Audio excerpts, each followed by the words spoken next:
I'll call the meeting to order. We'll do them. Before we start, I have an unpleasant thing to tell you. I received a letter from Katie Rudman, and with her resignation from the group. I'll just read what she said. She says, I hereby tender my letter of resignation effective the first day of January 2019. During these past months that I have been the board scribe, I have enjoyed providing valuable information for the benefit of the board and our viewers at home. So with deep regret, I accepted her resignation. So we wish her well. I now will do the minutes of the January meeting. If everybody had time to look at it and go over it. I think I had one. I did. Under the Memory Lane Cafe, it says it's been in place for a year, but the cafe at the library has been in for 2 years. So I think we need to change the A to a 2 in the number 10. Has it really been a full year here? October. No, we have the library one. The library Memory Cafe, right? And they have theirs. In fact, they're in their third year now. Yeah. Yes. So we need to just correct that. Do I have a motion to accept? I never got them. I forgot that. Oh, I thought Barbara had the folder. Motion. I haven't seen it yet. Motion to accept. No. Second. So moved. Okay. Second. Yes, you have a correction, Zoe, or anything? No. Did you find that? No, I don't. Number 10 on the second page. I don't have a. I'll give you mine. Okay, I don't have a second. I'm sorry, Okay, I that's didn't fine. print out the minutes for you. Oh, okay. Sorry, because that's. Okay, anything else? Any other corrections, additions? All those in favor? Aye. Opposed? Thank you. Today is the 13th. The month is flying by. Okay, we also have the minutes from our the public meeting we had.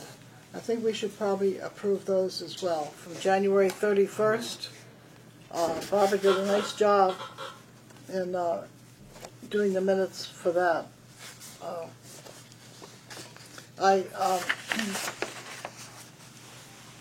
Number 7, she has the workshop for the board, and it should be board and staff workshop on the 26th.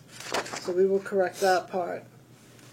And also in the comments, from the 6 o'clock one, there weren't too many comments, but I thought that Susan Shaw and Pep Shaw both gave very good comments.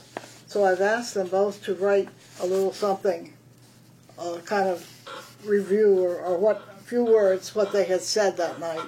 What were their comments? I have Susan's. I haven't gotten Pep's yet. But she talked about the transportation and the ADA, the senior housing, and how important it is to have that. People that are aging in place, the needs of a growing senior population, the size of the population relative to the neighbors. We should look to communities of similar size and challenges for ideas on how they meet our challenges here. And of course the underfunding that we have at the senior center. So I just thought those were important to be included in the minutes. So I'll give this to Barbara to put in with the minutes, and when I get Pep's, I will also include theirs. So we have a full comment on minutes of what happened at the 6 o'clock as well as at the 2 o'clock meeting. So. I thought she also explained it very well. Beth Cassavant had asked what the benefits would be for accreditation. Yes, going forward with accreditation, and I thought Susan was very eloquent in explaining the benefits of that process and doing what she did for the self-assessment. I thought that was very well she's more than happy. She said if she wants anything else, so I want me to ask her to. Sure, yeah, because the way she explained it, I thought was very succinct but informative, and that was very helpful, I think, to everyone in the audience too, to And understand. also, I think her husband had mentioned that there had to be more incorporation of what the earlier meetings were into what we are putting forward. That's, yeah. And he wanted to go line by line to find out how much of the self-assessment data which was brought forward, how much are we putting that into our Long range. long. That's true. I think that's what Pep brought up. Yeah. And I have not gotten his comments yet, but I will mention that to him and kind of, renew his memory a little bit. Maybe, it's kind of hard sometimes to go back and say, what did I say, kind of thing. So, But I think that's what a lot of people feel, is that there was so much time and effort spent on the self-assessment. Are we incorporating any of that into into our long-range plan. onto our plans? And I think we have brought that up as Yeah. well. Mm. I think some of the issues that we have brought up were done there too. So I will ask, let's see, self-assessment for PEP and then accreditation. I don't know how to spell that. What are the latest thoughts on To Susan. going for accreditation? Pardon? What are the latest thoughts on going for accreditation? We have tabled that entirely because we were just working on we have to have the long-range plan as part Yeah, of, right, that's So- what I was wondering. because I think in the middle, well, we're getting off thing here, but Yeah. we, when we started the long-range plan, we were kind of combining the two. And I think we kind of got off track and we got that you cannot do both over the Yeah. same time. It just doesn't work that way. So we just put the accreditation off to the side until we finish the long-range plan. And I think next would have to be to complete a marketing plan, because both a strategic plan and a marketing plan are requirements for accreditation. So I would think once we finish the strategic plan, the next step will probably be firming up our marketing plan, and then we can take a better assessment of if Right. we would want to go Whether forward we'll with go that. for it or not. Yeah. That's what I was wondering. Okay. Yeah, So- so, I yes. don't know whether, these aren't actually minutes of our meeting, so I don't know that we need to approve them, but just in case, I would move that we receive the minutes from the Okay, public good. meeting. Good. I Good. did it. That's You're anybody good. Is say. there a second? A second. Good. All those in favor? Aye. Opposed? Thank you. Now, I thought we should publicly accept these, yes, or receive them. Yeah, it's not really a meeting of us, so I think technically we can. Good. Okay, thank you. All righty. On to our financial reports. The Did you want to backtrack real quick and just go over the 2020 budget, see if we can pin Oh. down a date too? I'm sorry, I forgot the budget, yes. Was there anything that we wanted, do we have a date? Well, in regard to that, the email, when I sent out the agenda, I had mentioned the town manager's office is scheduling those finance committee hearings and has said that, the first 2 Saturdays of March will be when we will be going before the finance committee. And I know they want to firm it up by Friday, so if we have a preference, I'd prefer to get it into them right after our meeting. So Louise had said that first Saturday would be better for her. I was hoping we could find out if anybody else had a preference, and that way, as soon as we're finished with our meeting, I'll let the town manager's office know. So hopefully we can get that first Saturday if that's what we're going to shoot for. It's all right by me. All right by me. Okay, so I'll request that Thank you. first Saturday. Thank you. Okay. Yeah. Okay. So we'll plan on that then, March 2nd, for our hearing with the Finance Committee. And there've been no changes, our budget's going with... Do you know Yeah. the time on that? Not yet. No. Okay. Not yet. Typically, they publish Yes. a schedule, and they don't always hold to it. Yeah, right. So we have to show up exactly, but you earlier have and some wait out idea there. whether it's, Usually you wait. yeah, I know, yeah, They yeah, run over, They're usually behind schedule. yeah. Yes. It's an approximate schedule. Okay. I'm sorry I skipped by that, right. Okay, we go on down to the gift fund.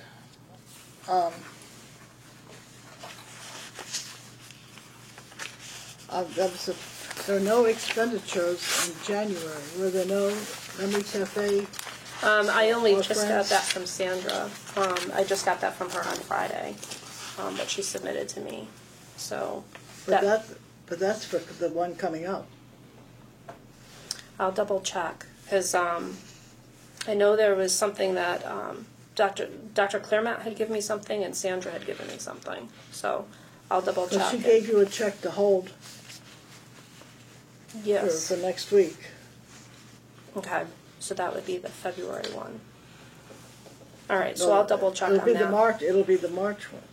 No, Okay. I'm sorry, February, yes. All right. I'll double check, and I can always correct this for next month, just so that we have the expenditures listed under the month that they happened. And how about the program? Was there any charge with the Friends program? No, the last one I believe was one of the ones that's covered under the cultural arts. Totally? If my memory serves me correctly. Oh, total, Yeah. the whole thing, good.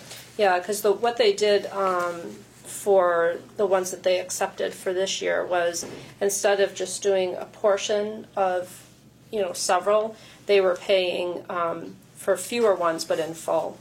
Oh, that's good. Yeah, I didn't know that. yeah. That's right, yeah. Sometime we'll have to have a discussion about the cultural council and how that works, the funding and everything. That would be a good discussion. Yes, Zoya? How are we paying the Meals on Wheels for the Memory Cafe, from the Memory Cafe? I'm not sure because we haven't gotten any bills from Elder Services or anything like that. So, But I'm not sure. I think there was a question of, for the food that we are providing, it's coming from the Meals on Wheels. So how are we making the payment? We haven't made anything as of yet. That could be something I could follow up with Elder Services on as far as how that would work. Do you want to jump to the formula real quick, and I can kind of talk about, because it kind of could tie into to that. Before we go to the formula, I have a question about the gift account. We recently, you had mentioned in one of the previous meetings that we were getting a BJ's credit card to be used in an emergency. And you said that we did use it, right? To provide temporary housing to a family who was having some trouble? No, we had somebody who, we ended up not needing to use a credit card. We had a furnace repair that we were able to pay up front out of the gift account. The person was able to pay, they don't qualify for fuel assistance, and they could pay for the furnace repair, but they weren't able to pay it in full. So they worked with Walter. We paid for it in full out of the gift account, and the person was able to pay us weekly to pay that out so that it was a wash. Where's that reflected in here? Under January, you should see that. Yeah, I see 11419 furnace repair reimbursement. Yeah. And related to the credit card, I have another question. Is this credit card primarily for the gift account expenditures? Or whatever? Well, What I'm leading up to is, should that credit card statement be part of our financial report in the months to come, even if it's zero balance? I think we need to know. yeah. We need to know how we are spending on the credit card. Yeah. You got the credit card, all right. No, not yet. That's still in process with accounting. But no, I think that would make sense for the statement because the way we'd have it, we could use it for the revolving account. If there have been times where we've needed to run out and get oil the same day, and that way, we're not having to have a driver pick up oil and then reimburse the driver. They could just use that credit card, or even the formula. If we needed to pay for something, even though we wanted it to come out of the formula, we could pay that credit card bill accordingly out of the formula. So I think that makes sense that we would include that statement. And then, like you said, if it was zero, it was zero. But we could conceivably have a couple of payments on it that were being paid out of different sources that accounting would be parsing out accordingly. That so much would be coming out of the formula accordingly in the gift or the revolving, depending on what it was being spent on. Is it reasonable to assume that there are no fees associated with this credit card? Monthly fees or anything like that? Not if it's paid off every month. No, but there's no membership fee. That's true, other than the BJ's membership. Right. The membership fee covers the cost of the card. $55. Yeah. Which is I coming just out of, renewed mine the other Right. day. that money is coming out of where? Here? Gift fund? Yeah, the membership fee would have to come out of the gift, because we don't have a line item for that in our town budget, and I don't think it would make sense to do it out of the formula or the revolving, so I think that the gift fund would probably be the most appropriate to It pay will for show that. up in this spreadsheet. Yeah. In the future, Yeah. yeah. All right. No further questions. No, and I was wondering who approves of the use of the credit card and up to what amount? That's something we could always talk about too, but I would assume it would work the same as any purchase order through the town, which is anything over $300 would have to be approved by the town manager. So, in line with any other purchases, I would assume, if it's under $300, we would just use it internally. If a driver needed to use it, for example, he would come and pick it up and then use it. But if it was over 300, we'd have to get, So, for approval. instance, going back to that family that needed a furnace, did that go before the town manager? Yeah, we ran that to make sure that that would be okay. okay, that the town was gonna have to, because the accountant had to set up a vendor with the furnace company and the repair place and all of that. So what would be the amount that we put on that credit card? You mean, kind of a cap, the Yeah. maximum? Yeah. That's what I was Yeah, wondering too. that's a Yeah. good idea, that maybe we set a limit as well. Yeah. This reimbursement, where does it show the expenditure? I thought I had put it on there, because the expenditure was back in November.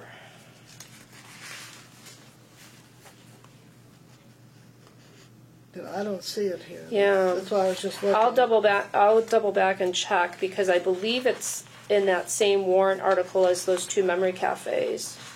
I'll make a note here to double check, and I can correct that. Because I Is that want to the say it was total back- amount, 150? I'll check that too. I want to say it was more. So I think he Well, that has. doesn't seem like much for a furnace I think repair. there's another one 150, that would be showing up for February, because I know he just made another payment had been made that Walter had told me had come in. All right, so I'll just make a note there. Yeah. And we were going to break this down into the 4 sections? Is that in the works? Yes.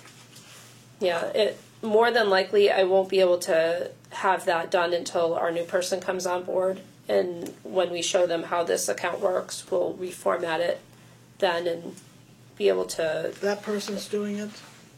Well, the new person that would be coming on board will be taking over all the financial part, Oh, okay. doing the bill schedules, the payroll, and maintaining these spreadsheets for me, so that Okay, you'll good. be able to get them on time, which will be nice. That'll be good, yes. Yeah, But if you check on that and see, yeah, let me double where that check. is, yes.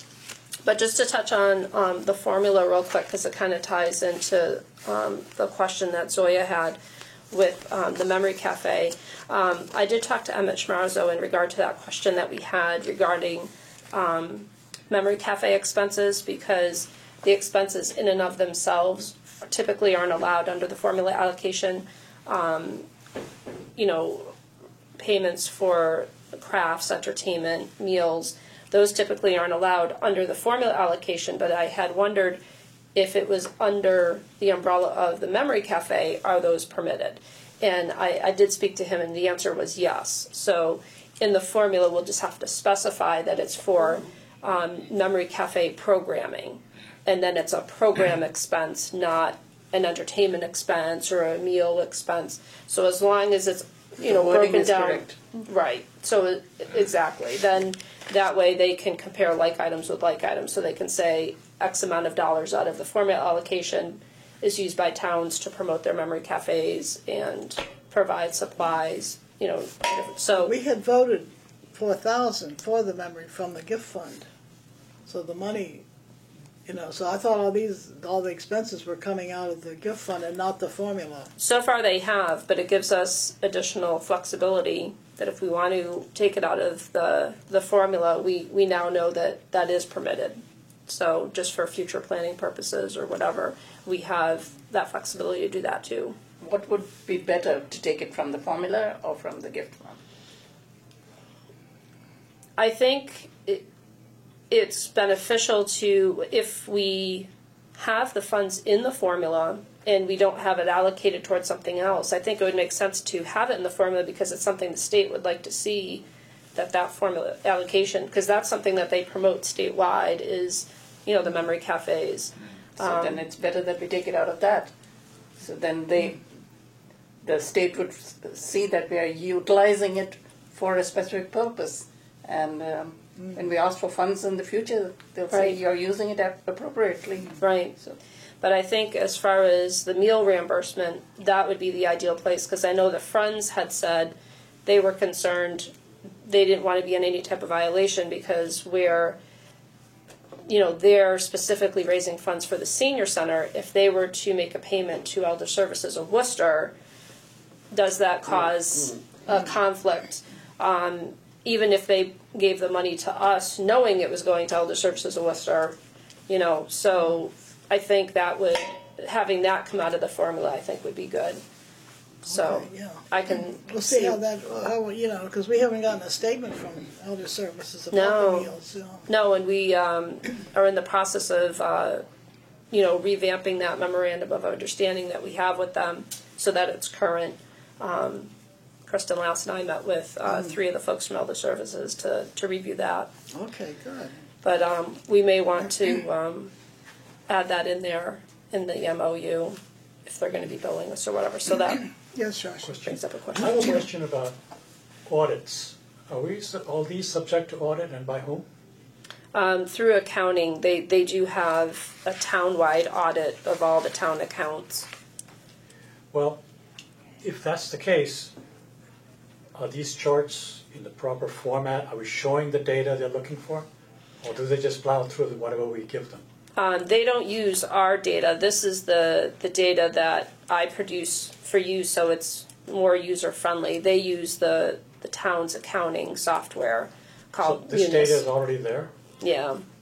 Yeah, so I take it out of those spreadsheets. When we originally had looked at their spreadsheets, everyone agreed they were too hard to decipher. So I just put them in Excel spreadsheets to hopefully make them, a little more easier to follow. But yeah, they have everything that they need over in accounting in their own system. No, the reason I brought that up is because of what Louise just said.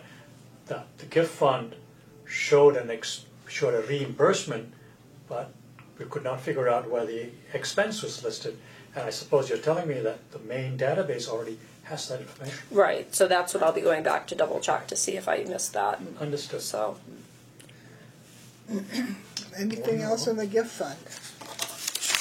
Excuse me. Yes. As far as the gift fund goes, the auditors know about our procedures and guidelines for the gift fund.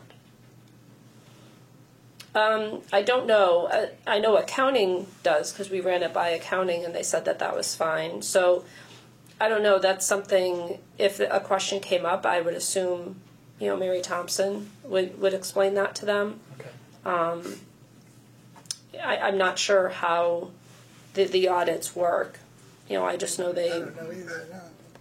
we've never had anything come back as far as, that the auditors had any issues with our stuff, so. Have we had a final form of our new guidelines? Has that been final? I know there was a correction for part of the wording in there. And I'll check on that too. and I wondered if we had gotten a final Final version.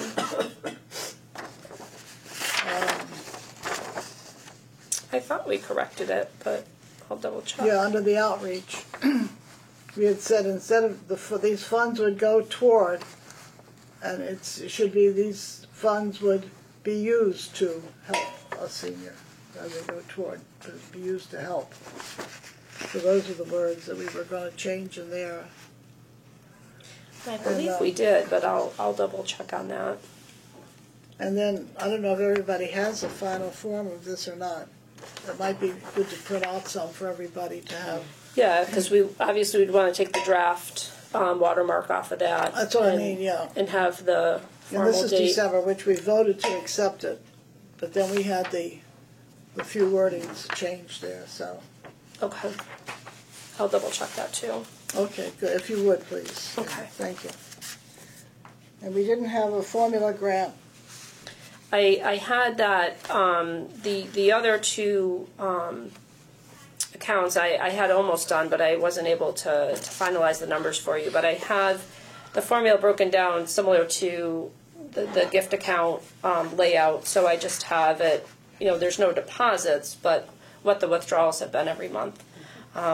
So you can see what our balance is. We haven't gotten one of these since September. Yeah, it's what I can include that in the spreadsheet as well. The way I've broken it down looks more like the gift account spreadsheet, so that you can Okay, yeah. see month by month what it's being spent on. So it goes by quarter That would be versus good. just one sheet. So Yeah. I can update this overview because for the other expenses, again, we have a few items that we wanted to kind of, tweak what we were going to be spending them on. Mm-hmm. So we'll take another look at that too. Because I know I had questions here, the new brochures, but we did that last time, a year ago, the previous year. Yeah. So I don't know what that was. That was to compare for FY18, so you knew what that expense was under FY18. Oh, there's no printing on this one. Right. It just pertained to FY18, so you knew what Okay, those other okay, expenses okay. were what we Okay, used I it on got it, last year. Okay, good. Alrighty. So maybe next month we'll have the, And Report. in the meantime, typically in February, that's when we've ordered, a gift for our volunteer recognition that we have in April or the beginning of May, depending on when that National Volunteer Recognition Week falls. Since right now we're, in between with that volunteer coordinator position, any feedback or ideas folks wanted to do for this year? Because that typically comes out of the formula. And again, typically we order that in February so that we have action time to have them ready for the event. Everybody, I think, seems to like having Assabet provide the meal. yes. So I They think do a good job. we would just want to proceed with doing that again. Yeah. And giving folks their certificates. Everybody seems to enjoy those.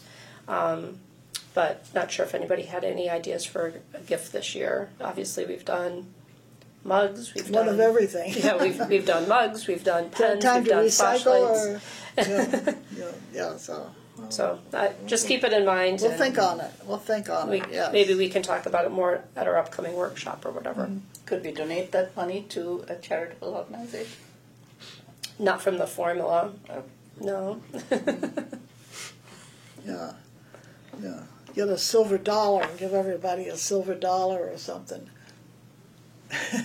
Something like that. I don't know. That might be a It'd good probably be idea. less expensive than to buy something.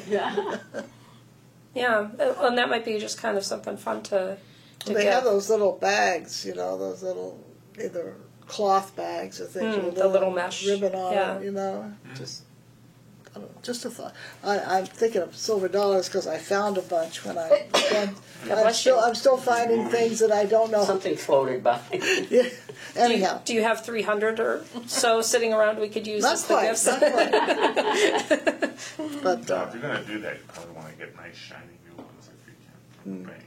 yeah, so I can give a call to Unibank where they have done a lot of community stuff and have that contest with us and the other nonprofit agencies. I wonder if they might be a resource to do that. That might maybe be give kind it to you of for fun. half price, maybe. Something like that. Can legally discount. Something like that. Yeah. Okay. I'll see what we can find out. From the DOT and the SHA. Department of Transportation and the Shrewsbury Housing Association. Still, Have we gotten any money yet? not yet, still waiting patiently. It looks like, in talking to the folks at the DOT, because we have been in continuous contact with them, I really don't understand how this works, but they said we might be seeing the FY19 funds before we see the FY18 funds because of something on the federal level as far as how that works, which I said, well, I don't understand how that works, but as long as we get it, I guess I don't care. Yeah.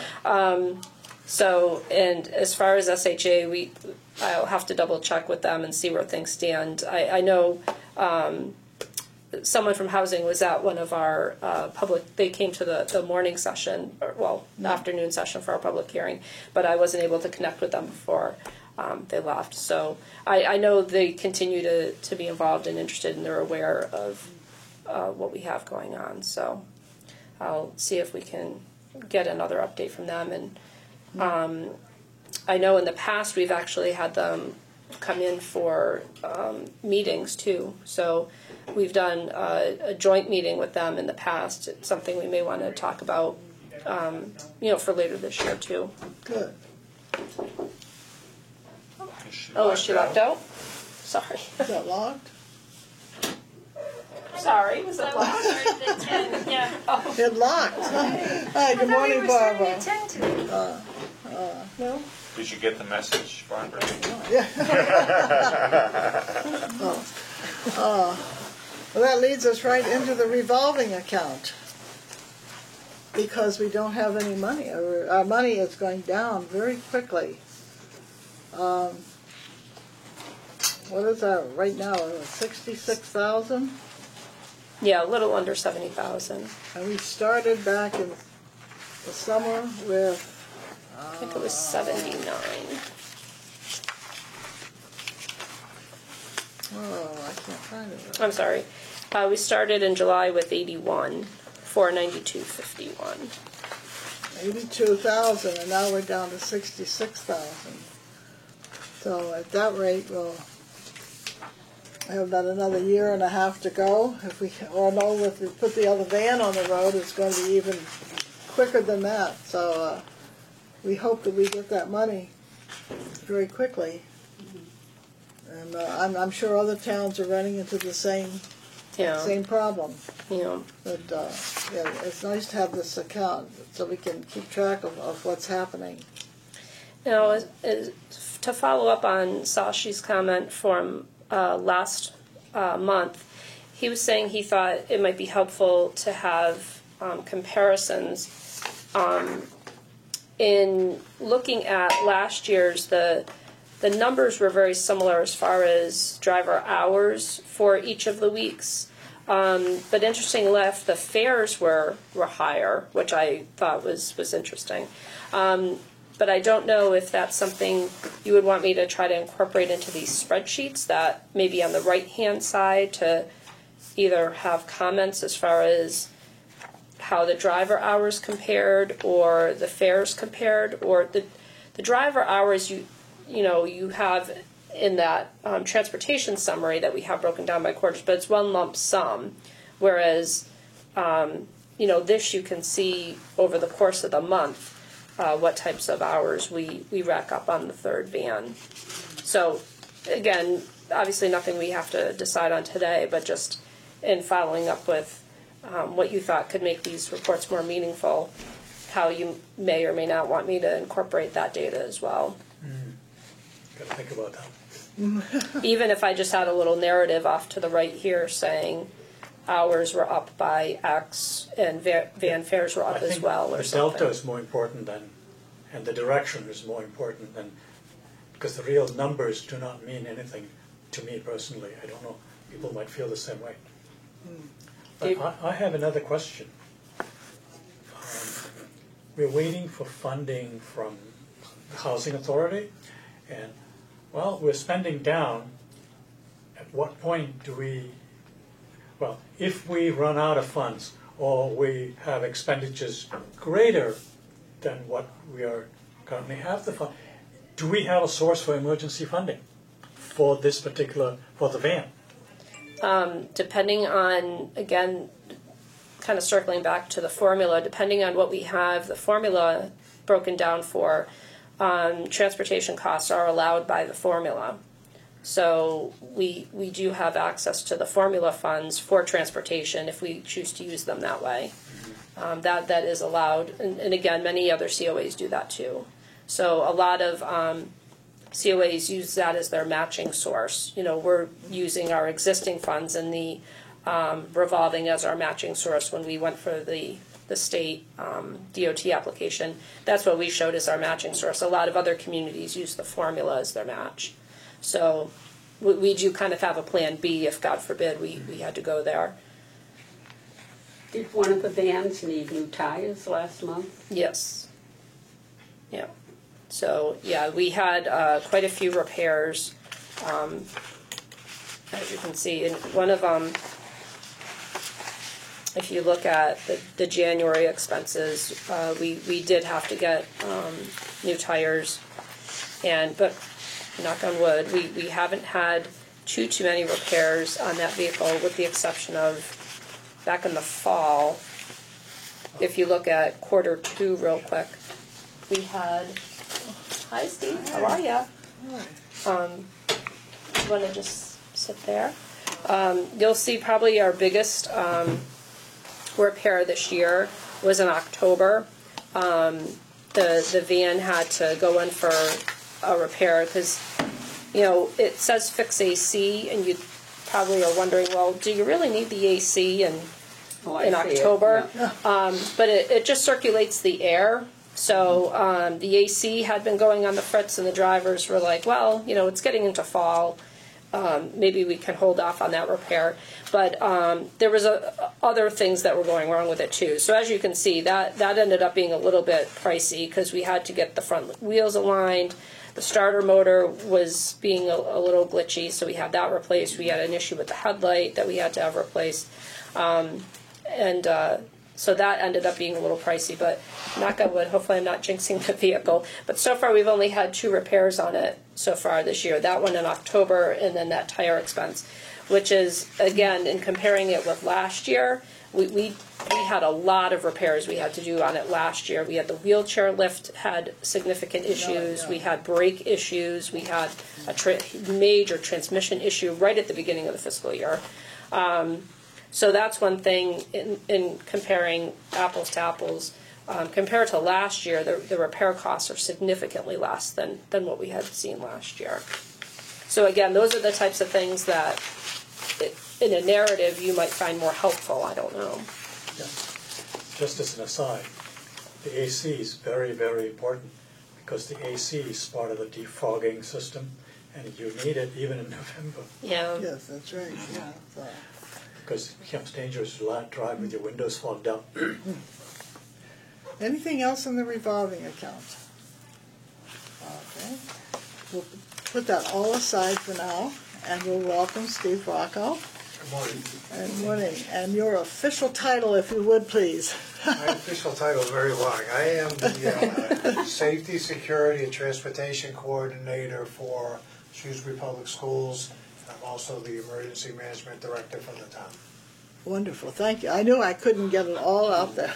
We welcome you, and Thank you. we're so happy to.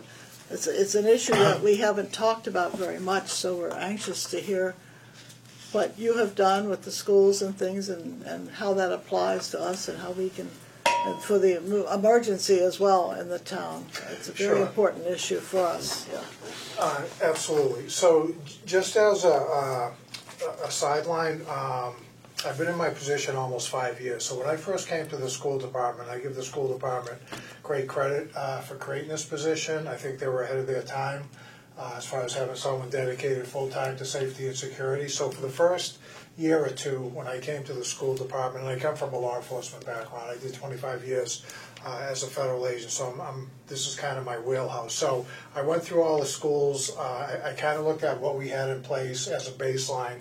I went through all the schools to see for myself. I grew up in town, so I was kind of familiar with the school sites, the locations, and some of the people there. So what I did in a nutshell was basically we looked at their emergency response protocols that they have, that they had established prior to my getting there.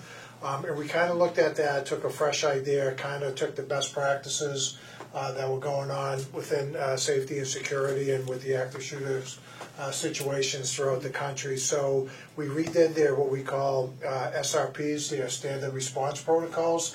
And what we did was we kind of institutionalized them. So every single school from kindergarten, pre-K, kindergarten, all the way up to 12th grade, that everyone has the same response. It's unified, it's institutionalized. So from a staff standpoint, they're very familiar, very comfortable with it. From a student perspective, they're very comfortable with it as well because they've heard it and they know the responses based on the type of emergency from a very early age all the way through high school. Another thing we did was we wanted to build some redundancy into our communications, so we established emergency radio communications. We set up a direct link radio separate from the obviously telephone lines that the schools have direct contact with Shrewsbury PD dispatch. So if the communications or cell phones were down, they still had the ability to notify Shrewsbury PD and let them know what's going on or if they wanted to request assistance. We also standardized two-way radios with staff as another redundancy for emergency communications and also for them to conduct their daily business. So when I looked into it, every school kind of had their own thing going on. They had different radios, some were new, some were old, some weren't compatible. So what we did was I reached out to some local vendors. We ended up using a company in Worcester. And what we did was we standardized our radios. So we bought new or replaced radios that weren't compatible. And what these radios allowed us to do, and they clip right on your belt, is they allow you to talk to the different schools, the different people in your schools. Most of the schools, they have a crisis response team or management team. So what they did was those people at a minimum have the phones, have the two-way radios. They also gave it to pertinent staff, whether it's janitors, custodial services, some of the psychologists or psychiatrists, various people throughout the school.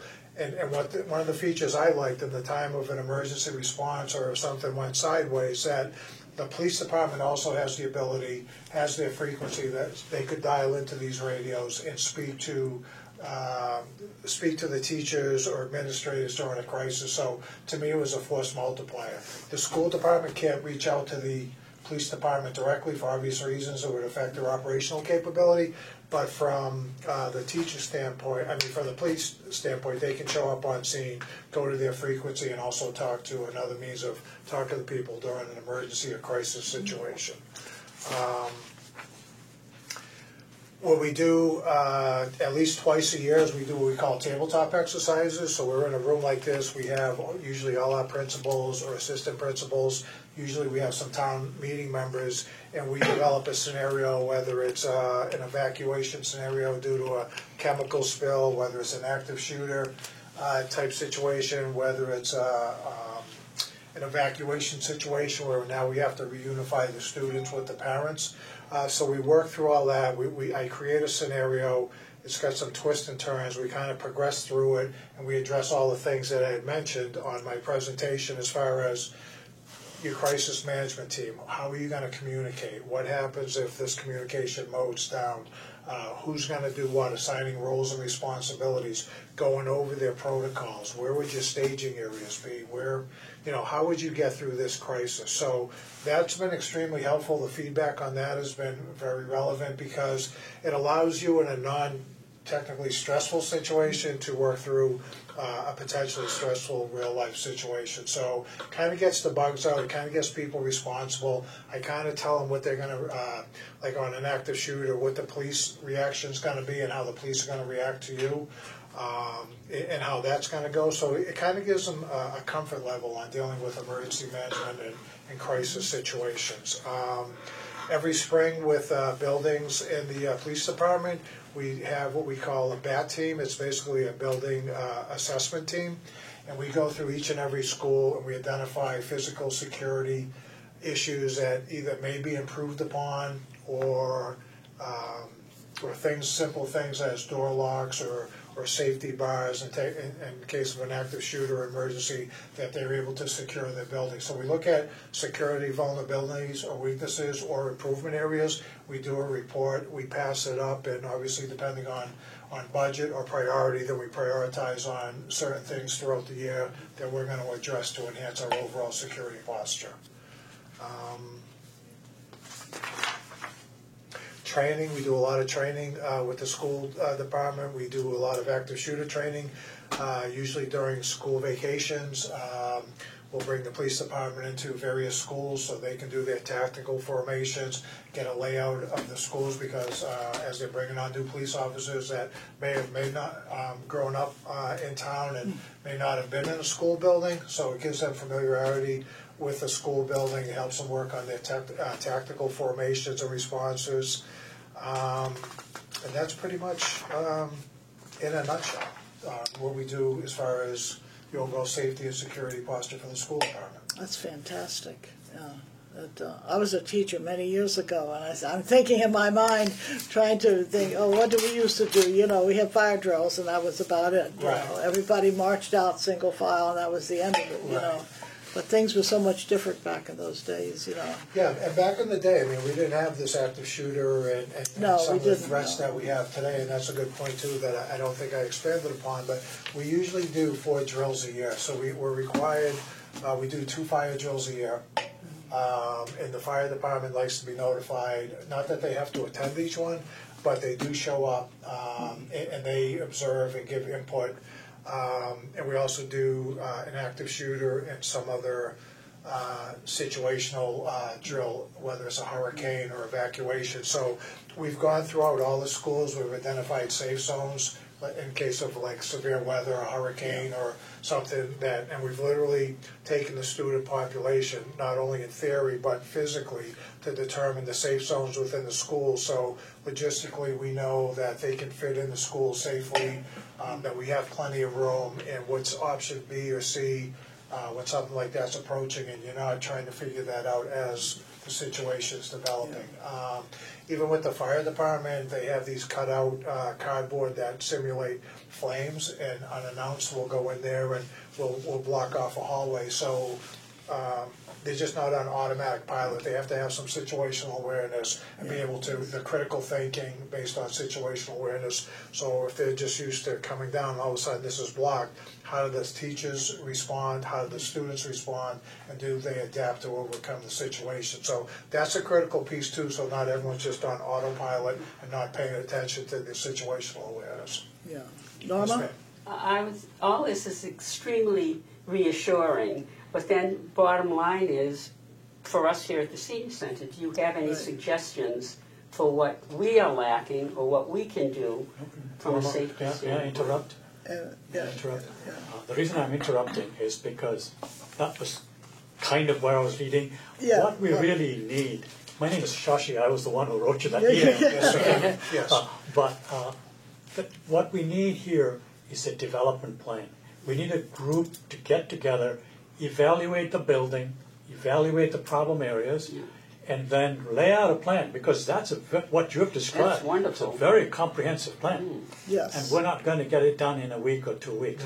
No. And who should be on this group? We should have some, of course, some board members. We need some of the group leaders involved. We need the senior population involved. We've got people with handicaps involved. I mean, we need all these things. The other thing is, I think the entrances to the schools are monitored by video. We have nothing. I didn't mean to interrupt you. But you see No, what no, I'm this saying? is what I'm. Yeah. Yeah, These we are- need to yes. generate what is the next step? Now that you've told us what we are aspiring towards, what do you think should be our next step? Well, that's kind of a, there's a lot of complexities that go into that question. As far as like authority, for lack of better words, jurisdiction, there's funding issues, there's a lot of different things. So for me it was clear, and I'll use the analogy on the school department. I worked for the school department, that was my job description, that's what I did. So we kind of met with the administrators, we evaluated the physical security of the building. We had some information and feedback from staff members. We kind of had some give and take here, you know, what are we doing? So like I said, we evaluated whether you have it or not in place, the communications, the physical layout of it, surveillance cameras. So my recommendation, I guess the short answer would be that I would like to bring the Shrewsbury Police Department, because I think this would fall within their jurisdiction, and then having a direct line under the town, so to speak. And I was going to have one of the police officers that I work with all the time, Mark Hester, here today, but he had a scheduling conflict. So Mark and myself could get up with Sharon or the staff or whoever, and we could start off doing an initial walkthrough to say, okay, so what are your concerns? What are you trying to accomplish? Just to get a baseline, and then we can give you some input on that. And then as we progress, we need to see how comprehensive you want your plan to be, and then also tie it into, you know, from a budget standpoint, you know, so you can plan accordingly, because all the things that we did at the school department happened over years. You know, we did it in phases, we looked for alternative funding. So it takes phases, so I guess we'd address the most important vulnerability or concern first, and then move from there. But I know the town hall, they've put in video cameras, and their IT department, John Covey, I think with the town manager, kind of got together on that. That might be an area that down the road we could explore, reach out to, saying, you know, does the senior center warrant to that, or is that something we want to do? I also told Sharon too, we've done some exercises with Southgate, and they've got a lot of patients there that have mobility or restricted movement type challenges, and I know they had to put together a plan. And I think for us, instead of recreating the wheel, I think from a time and cost and just overall time management, and to get from A to Z rather quickly but still cover all the bases, I'm sure there are documents there that we could incorporate, because they've already done the hard work as far as how do they deal with these individuals that are restricted to a bed or lack mobility. So we could kind of look at what they have and kind of put that, or someone from the senior center could put that in a document. Myself and the PD could certainly give you input, or maybe, you know, provide some verbiage, or I mean, all that information, I guess, is out there in a nutshell. We just need to put it into a document and see realistically what we want to do and what we can do, based on your needs or what you think your vulnerabilities are. But I guess to reiterate, the first step would be, I'd like to get, if this is what you want to do, Mark Hester or someone from the police department, either with Sharon and or staff designee, kind of have a side conversation on what your goals are, what you're trying to do, and then do a walk through and get a baseline, and put together a framework of some plan that you can work towards, as far as maybe putting together a response plan and or physical enhancements to increase your overall security. Where was your major funding from? I'm sorry, ma'am? Where was your funding mainly from? Well, the school department has different funds available, and some of it they've fenced off to address security type and safety type issues. So some of that is a yearly funding. You obviously have to start the year before for the next FY budget. So we kind of sat down. I sat with the assistant superintendent, Pat Collins, who's the operational manager, and we kind of mapped out, okay, so how much funding? I mean, I had to go out to vendors and get cost estimates. I also did a lot of field testing of like cameras, because people say, all right, we're going to put up a camera, then they don't realize the pixel resolution rate might be not as good as you want it to be, or not as good as what the vendor might be saying. So we did a lot of field testing. Like we put up the cameras in the building to actually see that we could identify people, and it was the capability of what the vendor went through. So we did a lot of our homework on that. So then when we set the funding aside, so we came up with one of our probably most significant funding issues was the video surveillance cameras, which is very expensive in the school. But some of the ways that we saved on costs were that we contracted, instead of the vendor, we saved a significant portion of money by contracting out with Cellco at a reduced price to do some of the wiring and make sure it was up to capability. You know, depending on how many cameras, we always look for if there was, you know, deals as far as volume or different type things that we could work with the vendor. I know Mr. Collins and myself had reached out to Cellco, and there was like, for lack of better words, like a loan type arrangement that we made where Cellco gave us the money and we continued to pay them back at a very good deal for both Cellco and the school department. So there was a lot of creativity involved, and like I said, we had to phase it out because there just, as we know, just aren't large chunks of money laying around to do this. So we took a phased approach, we prioritized, and like I said, whether it came out of the budget, whether the town, I know, had contributed on the building side to some of the physical components. So it was a whole hodgepodge of funding sources that we were able to utilize, and I think overall, in all honesty, I think we have a really good program in the school department, and it took, you know, several years to get there. All the concerns that you have mentioned in your article, I read your article in the Chronicler, does it apply to the senior center as well?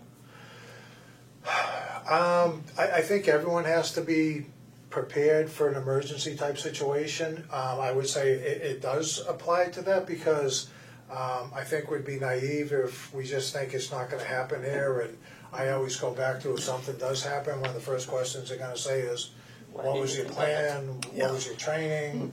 What did you guys do to address it? And I don't think it would be, in my humble opinion, not that I'm speaking officially on behalf of the town, but from my humble opinion, I think we'd be on a more solid footing if we did address some of the training, the vulnerabilities. And I'm not saying we have to do everything we did in the school, but at least make the staff aware that we have some protocols that, God forbid, someone did come in here and there was an incident on the response and the responsibilities and what you need to do and the expectation. So absolutely, to a certain degree, I think it does apply, without a doubt. See, the thing that concerned me, that made me write that email to you, was the fact that we've got so many doors that are completely unmonitored. And somebody could walk in here for looking perfectly like they belong here. And they may not be, especially when in the summertime when we're having the farmers market out there. Everybody comes in here, they can use the restrooms. So that's what triggered me, and I said, well, the thing is, well, first of all, do we need to put something in our budget for next year? I think the first thing we need to do, and I understand your concerns, I think the first thing we need to do is, like I said, if myself and someone from the police department sits down with the staff and really look at, okay, so what are your concerns? Like you said, the farmers market, unlimited access, all these doors unsecured, people coming in and out. So I think we need to really draw a baseline, find out your concerns, your vulnerabilities, and then put together a plan. You know, and then part of that too is, depending on what you want to do, to see if it's already in your budget, or to reach out to these vendors and say, and we could help you with that, but reach out and say, this is what we want to do. What's the cost of that? And a lot of these buildings, and I'm regressing a little bit, a lot of these buildings like the town hall, and we kind of went through, and as part of some of the discussions at the town hall, is the town hall is designed to be open to the public. It's not, I mean, we can turn any place into Fort Knox like a bank, but that's not really the spirit of town halls and the senior centers. That's right. So it's a balancing act to not turn it into Fort Knox, but also take necessary precautions, I guess mitigate the threat. There's no reason all your doors have to be unsecured.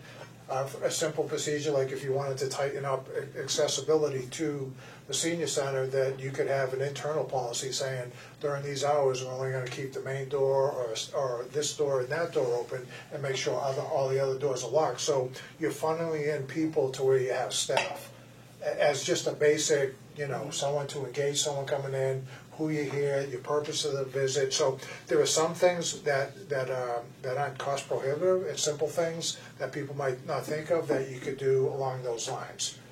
One of the questions, That's a good idea. one of the things that's in the works is we have a, what do they call it, you know, when they're evaluating. Feasibility The study. feasibility. Feasibility study, that's the word I'm looking for. Yes. Now, it seems to me that from what you're saying, that part of the feasibility study should be, if we're going to redesign this building, or make it bigger, or whatever it is, we should have fire containment and security designed into the building from the get-go, rather than after the fact. Well, it's a lot more cost effective, and that's a great point, because that's what we're doing with the new Beale School and any other school projects in the beginning.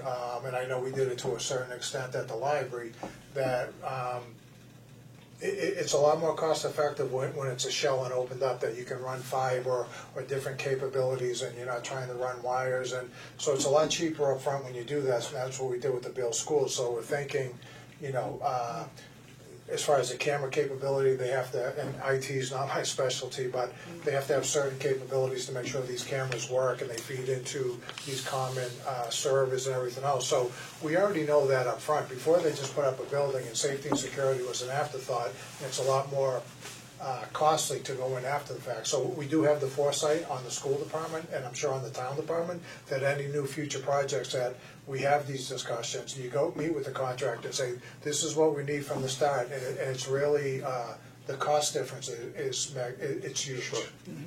So yes, you're absolutely right with that. So, you know, that's another point. Are they looking at a redesign, or do you want to, I mean, these are all things you have to balance. Are they looking at expanding the senior center, and maybe we hold off on doing that? In the meantime, you still need some basics. So it's hard to answer all these variables and concerns up front. So you kind of have to mix what you have now, and you should have some basic training or protocols or whatever. And then if it expands, then you reevaluate on increasing or enhancing your overall security posture or some of the protocols that you have in place.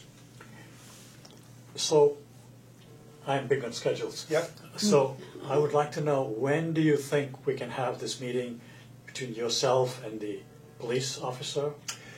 My recommendation would be, if you give me a couple dates and times, and depending on my schedule and the police schedule, I'm sure if I have a couple to pick from, I can coordinate on the police side, and then I can confirm that, and we can start. I mean, we're ready to start sooner rather than later. What do you two think?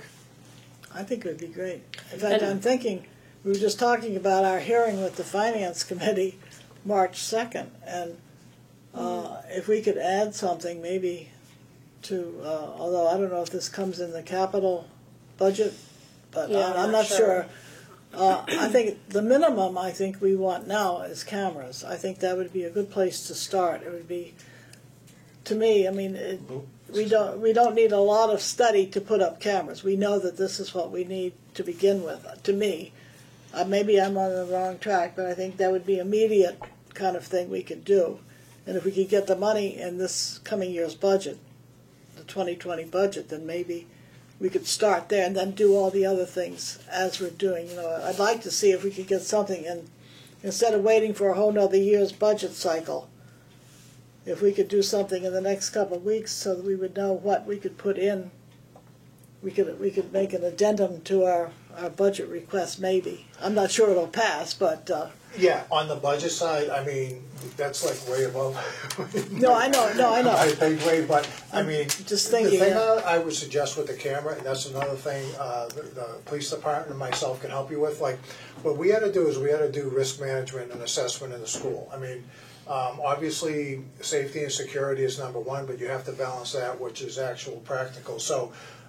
Without going into a whole lot of details, I mean, I've been into school systems and visited where the budget was unlimited, or people weren't aware of, from a technical standpoint, where they should place cameras. So I go into some of these schools, and they're relatively new when I was doing my research for Shrewsbury, and they've got cameras everywhere. I mean, every single inch of the school is covered. One, you don't really need that. No. And two, again, this was built with no one that's a safety or security expert, so to speak. So the contractor just put up with that, with anything. You have coverage throughout this huge new school that's right down 495, but in my opinion, the resolution rate's horrible, and you know, Yeah. the contractor wants to make as much money, so if he's got an open-end budget or a large budget, he'll put cameras in everywhere. Yeah. So I guess my point is, you don't need cameras everywhere. No. We need to collectively determine strategic locations.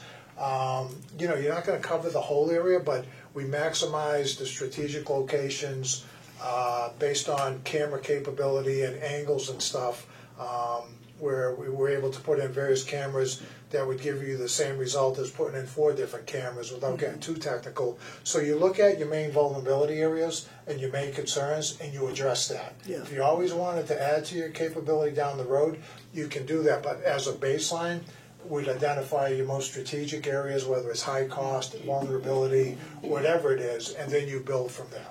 Excuse me. When you're talking about cameras, it seems to me that cameras themselves do not provide security. It's the people who watch those cameras and are able to respond to it. So you're saying the school has got a zillion cameras, but who's actually monitoring them? And that's another great point. So cameras are only good from a proactive standpoint if you've got a staff 24/7 monitoring those cameras. What it is good for is from a forensic standpoint, if something was to happen, you can go back and it helps you resolve whatever the issue was. During the day, or if you have an area that you're concerned with, and you've got staff during their normal working hours, would have the ability, because everyone, the way we set up is all these camera systems are IT based, they're all on the computer. So certain people have certain privileges that, whether it's Sharon or whoever, during the day, if they've got an area of concern, they can have that right on their laptop. It's all broken down by location and area and stuff. So you have, during the normal course of business, areas that in a way enhance your overall security or address vulnerability areas. You know, after hours where it isn't as much of a concern, then you kind of weigh the risk management of that. So there's ways around that, but they're all IT based. The other thing that we did too was that we fed all our cameras into, and I'm not saying you have to do this, but all our cameras, the PD and the fire department have the ability to, during official business, go into and see what's going on in the school. Let's say in the middle of the night they've got a smoke alarm going off, so the fire department could look at the high school and say, is this just a defaulty smoke head, or do we actually have some smoke in the building, or what's going on? So it gives them some awareness. The PD, if they had an emergency call to school, up at dispatch, they could look at the school, what's going on, so their responding units have an idea, some situational awareness of what they're showing up to. So we built a lot of redundancy in, a lot of capability, but you're right, as far as like a very strictly proactive, if you're basing it strictly on video surveillance, then for that to be beneficial, someone would have to man that 24/7, which is a whole different I discussion. have another observation, if you will.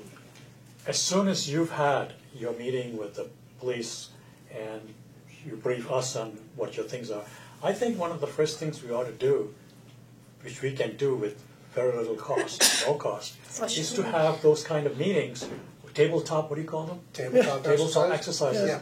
with the group leaders, just to raise the awareness. I think we need to have some kind of, to use a old expression, consciousness raising. People are aware that this problem is sort of there. And, you know, if you put up a sign that says, see something, say something, you know, that's been around for a long time now. And we use that ourselves.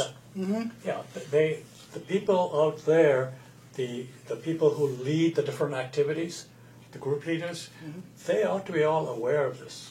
And they ought to be aware of what to do. So I think we should start by having these tabletop type discussions with them, with the members of the board, with anybody who's actively involved in the activities of the center should be invited to participate.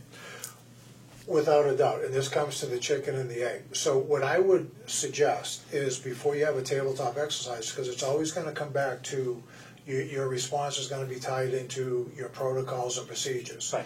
So if we do that and you guys don't have established protocols and procedures, they're going to say, all right, so what do we do? Well, what's the procedure? Well, I don't know. We haven't got there yet.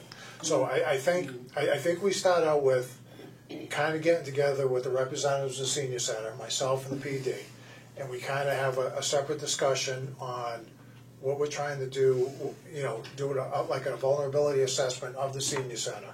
And then someone in a subcommittee here, and we could certainly provide guidance, or there's plenty of stuff online that you can kind of do, and it doesn't have to be lengthy. To me, short and sweet, because in a time of crisis, people aren't gonna go through this big binder. On page 42, there's a procedure for, so the things that we did in the school are 1 or 2 pages. In fact, our emergency protocols, even though it covers just about everything you can think, one sheet that we have up on the walls, you know, and I can share these with you, different like an active shooter, and just a couple quick bullets on the response so everyone knows based on the training. Even if we had a substitute teacher, they've got a quick reference, because the days of, you know, these large volumes of operating procedures, they're not relevant. They're not pertinent. In a time of emergency, no one's going to look at these. No. So I'm talking a couple pages. It doesn't have to be War and Peace. It's just a couple pages. Everyone knows. So once everyone knows the protocols and the different procedures to take, then we can gravitate and work into the tabletop exercise. Have no problem doing the tabletop exercise, bringing the police department here, but we have to have a basis of, you know, the procedures, because everyone during the exercise is going to say, well, what's the procedure? So if we don't have a baseline to go by on what people should do, then we just stand there going, and the other thing I preface it by doing, we could stay here all day, even when we're doing it on the school side, and do what ifs. So what we like to do is we like to encourage people that situational awareness, independent thinking. For example, like the active shooter, we no longer tell them just lock yourself in the room and just wait for help to come. Like based on situational awareness, if you have the ability for yourself and students to leave the building safely and get out, then do that. Mm-hmm. So we empower people to make decisions based on what's going on, in addition to the protocols and procedures. So I think that's the first thing we need to do is representatives from the senior department, myself and the PD will sit down, we'll do a quick vulnerability assessment. And next then in the meantime, week or the week after? Give me a couple dates and times. I will run it by Shrewsbury Police Department. I know they're very willing and able to help out. And yeah, we could certainly, the sooner the better. That's what I'm thinking. Do you want to see if maybe there's availability after that workshop on the 26th? That's the 26th. Oh, you won't be here next week, right? I'll be gone next week, but you'll be here. Yeah. I'll be here the week after. So the 26th, I'll be here the 26th. So. And some of the things we have in the school department, I don't know if they would transition over to here. They may or may not. I mean, I can show you some of the things we did as far as like the commands and the directives for different, like active shooter, lockdown, lockout, evacuate, severe weather. So, you know, I don't want to make it time intensive on anyone, and I really want to keep it simple, and most of the hard work has already been done. We just have to kind of massage that and fit it into here without being burdensome. And just to adjust it to the seniors, you know. Like if we had a severe weather warning, I mean, just to pick out, is there a safe area in the senior center that, you know, that the people in here could shelter in place? And and those are the kind of things that we need that are not in place. There's, you know, And Steve, one of the things I'm curious about is, and I don't know if this would come under your purview or if it's something that goes over to the health department or another issue, but we typically seem to need to call 911 at least quarterly just because of our population. And we have, when you talk about like the quick, it's like we have a thing on each room, just a quick, if there's an emergency in this room, what do you do? 1, 2, 3. Just so that we don't have chaos and there's a stampede of people trying to run to the front desk to tell us that we've got a person down and to call 911, or people calling on their cell phones, calling 911 because it goes to the state police, not the Shrewsbury police. Also, even if somebody was to pick up this phone, it goes and shows up as Selco because you have to identify where you're calling. So we've tried to instruct the group leaders, you know, designate a person if there's an emergency, who's going to go to the front desk and let us know that there's an emergency so that we can call. The office needs to be aware of what's happening first and foremost, and we'll take care of it if we need to grab the AED, if we need to grab the first aid kit, whatever. But, you know, we have turnover, or, you know, Shashi's in charge of this club, he's out today, so Cliff is taking it over, and Cliff has no idea. And then, of course, that's when the accident happens or whatever. Yes. We also had, Zoya could probably tell you, we had an incident at our meal site where we had someone who was ill with C. diff, and we had to close the meal site. We had to determine who were we going to notify. We ended up having to close the building. We had to have a sanitation crew come in, and and that was under the previous town manager, and he was the one who kind of called the shots there. But again, we really weren't sure. That was a new situation to us as far as what direction we were needing to be taking. So it was more of a health emergency, or we have somebody's personal emergency. And that includes, we've had things happen in the parking lot. We've had people fall down in the parking lot. We had somebody rip their leg open on their car door, and of course they were on Coumadin, and that was a bad situation. So a lot of times, we have things happening in the parking lot, and we're not finding out until a class gets out and somebody's going out and says, oh my God, we've got somebody in the parking lot bleeding, and they were supposed to be in that class, and they were out there for 45 minutes because nobody knew. So when we talk about cameras, we also, I think, for not only the person's safety, but also the town's liability. On the flip side, we had somebody take a bad fall, and they claimed that it was the town's fault and that area hadn't been sanded. The police came over, did a report. We had no way to prove if it was sanded or not sanded because we didn't have a camera out there. Nobody saw the person fall.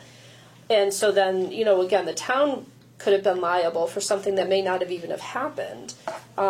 So I think when we talk about cameras, we have kind of that dual thing. We want to protect the town, but we also want to protect the people in the building.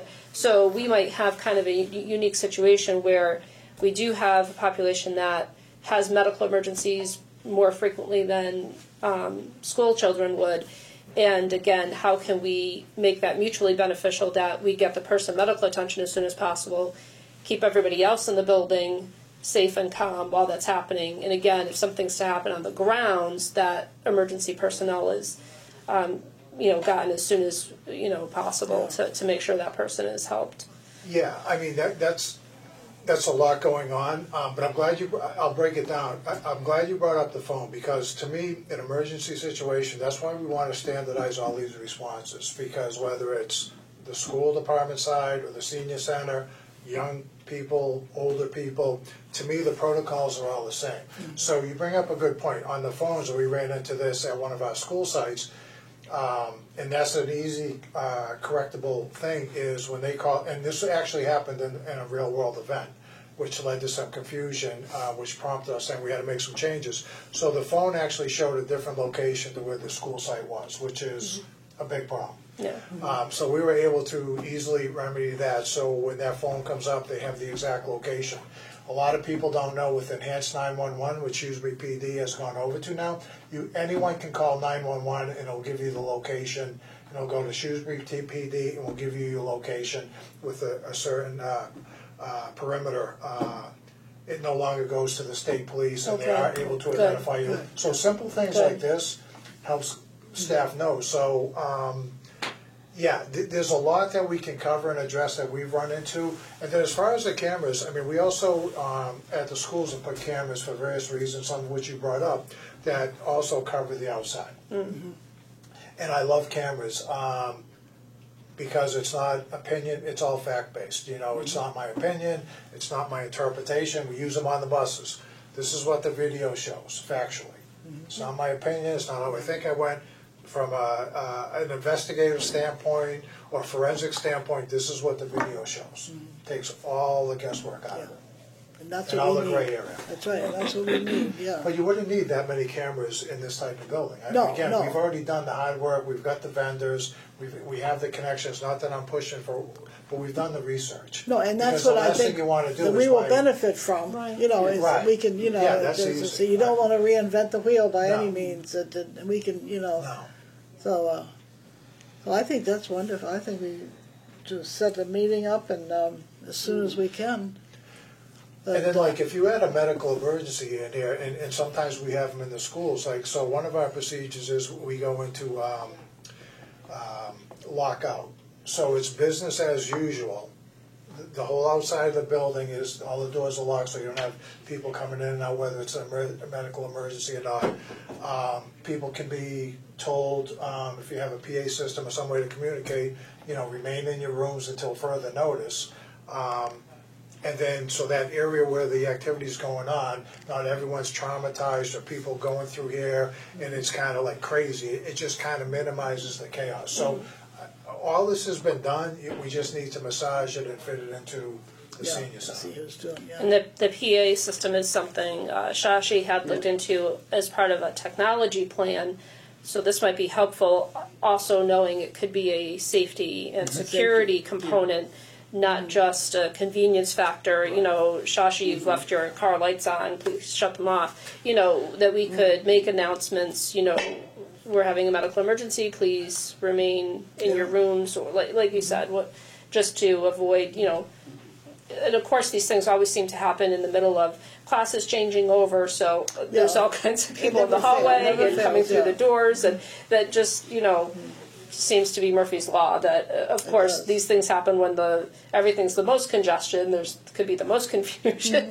No, but even when we do our emergency response drills at the school, we don't do them when we used to do them when we first started, so everyone got used to the protocols and the announcements and everything else. So, you know, we kind of walked before we ran. So before we'd kind of be under ideal situations, just so we got the responses down and people understood the responses to whatever the emergency was. And then now what we do is we try to pick different random times. Before we used to announce them that it's a drill, then we do unannounced drills. We do it while they change in classes, because anyone can do it while they're in their room and everything is sterile and under perfect conditions. And we all know when something happens, it's not like that. Right. So we also train when, you know, in the school, when kids are changing classes, when kids are outside, inside. So this is all part of building. It takes a while to lay the foundation, and then, you know, you increase the dynamics of your training and your tabletop exercises to meet all these. So when something does happen, they're like, you know, you always revert back to your training. So Yeah. it's been ingrained,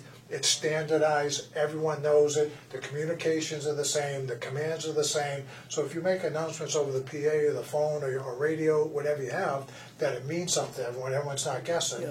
And then, like you said, you have your quick reference sheets. I mean, we have our quick reference sheets too. And then some of the staff have, you know, what we recommend getting down the road is emergency contact numbers, cell phone numbers, people, titles, not only on the senior center, the town side. Yeah. Yeah, we've done all the work, it's just tailoring what you guys need to what we've already gone through. All right, so Well, let's get that's to, it. Until you'll talk to the police department, and you will do an assessment of the building. You'll sit down with us, and then That's we'll be great. able to take one of the existing procedures and modify it to suit our. Yeah, Yes, I mean, approximately. I can show you what we have, and Sure. if that meets your benefit, then you guys can create your Cut and paste. your document, but I would recommend, just for clarification, that yourself, Sharon, or who, if you email me a couple dates and times, I will coordinate with the police department, I will get back to you and confirm what works for everyone, and then we'll do the initial assessment, because we'd like to have people from the senior center to let us know, you know, this is a vulnerable area, this is our concern here, because you guys have the corporate knowledge. We have some of the expertise, you have the corporate knowledge, you have the vision of what you're trying to accomplish here. So together, as a baseline to start, that's what we would do. And then we can set up meetings or things moving on from there, and then you guys can start looking at budgeting or what you want, and you'll help us prioritize, and I think that's the biggest thing we need now. yeah. Because if we have so many things in our mind and so many things we want to do, and you can't do everything at once, we understand that. So that would be great. Yeah. If we can set up a meeting next week or the week after, and that would be, we'll get together and get a couple dates, and we'll let you know. That'd be awesome. That would be fantastic. No, that'd be awesome. So we've been talking about this off and on for about a year now, and nothing's been done. So we were just, you know, we're so happy that you came today and to help us get started and get us on the right track here, so we know what we're doing, and so we know what we want the result to be. It's just getting to that result is what we need the help with, and so Yeah, and you have the experience with Southgate, so we have similar issues. Yeah, right. well, Right, and that's what I'm saying, there's a lot of pieces in place, and there's not I don't want to make it sound like it's overwhelming. I mean, all the hard No, work's no. been done, we want to keep it simple, we don't want volumes of procedures, everything is short and sweet, a page. Yeah. You know, yeah, we can do this relatively quickly. that's wonderful. Oh, we certainly appreciate your help. I I said appreciate being invited, thank you. well, and so we will talk to you very soon, Absolutely. as soon as we can get And when together. I send in the dates, I can also send, because when Steve and I were talking, I told them a little bit about the accreditation standard that has to do with facilities and emergency preparedness and so on. So I told them, I'd send him that standard so he could just kind of look it over. The part that has to do with emergency stuff is pretty limited. So I don't think we have anything specific that we would need to, but as long as we have some type of thing in place, if we do choose to go for accreditation, we would be covered. So I can get that to Stephen too, so that That'd he be can great kind of too, keep yeah. that in mind. Yeah, So you think within the next 2 weeks? we will. Yeah, We'll I look at think our so. calendars and we'll see Look what at the we can. calendar, if you send me a couple dates and a couple different times, and like I said, I've already talked to Shrewsbury PD, they're more than willing to help out. That's They're a great fantastic. resource, and I'll coordinate, and whatever meets all our schedules, we'll be over here and we'll get this thing going. Well, that's wonderful. Thank you. Oh, we can't thank you enough, Steve. You No, get no us. problem at all. It's a getting us- pleasure. No problem at all. I enjoy doing it, so no problem at all. Oh, I'm glad to that's help you great. guys out. That's Thank great. you. All right, thank you. Okay. Thank you. Thank you, Steve. You're Thanks for welcome. coming today. You'll be hearing from us today. I hope so. Thank you. Thanks. Thank you very much. All right, goodbye. I know. Oh, well, look at your calendar. No, we'll do that later. We'll look at our calendars later. We still have an agenda here to do. We just finished the revolving account to get back here. Shasha, you had mentioned, I guess, last time, something about a different format for reporting the budget stuff or something? Well, I was thinking that people need, see, right now we hand out these sheets or on the computer. The people out there don't really know. No, I understand, yeah. That is one issue. The other thing is, I was hoping, I know that Excel has a feature that can take a tabular data and make it into a graph. So like when you get your financial statements, you see that whether your stock's going up or down, or whether your investment portfolio is, which is mostly down now. But That's for sure. you would see something like that, which I think once you get your new volunteer coordinator / Admin assistant, assistant, yeah. somebody who's quite comfortable with Graphics. Excel. Yeah. I've played with Excel a little bit, but I'm not good enough to do it. But they can, from that data, I think with a minor modification, they can turn that into a graphical format that might then be meaningful to the audience. The other thing is that I'm looking into the possibility of borrowing a camera that can project laptop data onto that screen. Oh, Yeah, nice. I have a friend who has one that she's not using right now. He's an old one. I'm going to see if I can. If not, we may have to go out and buy one from Amazon.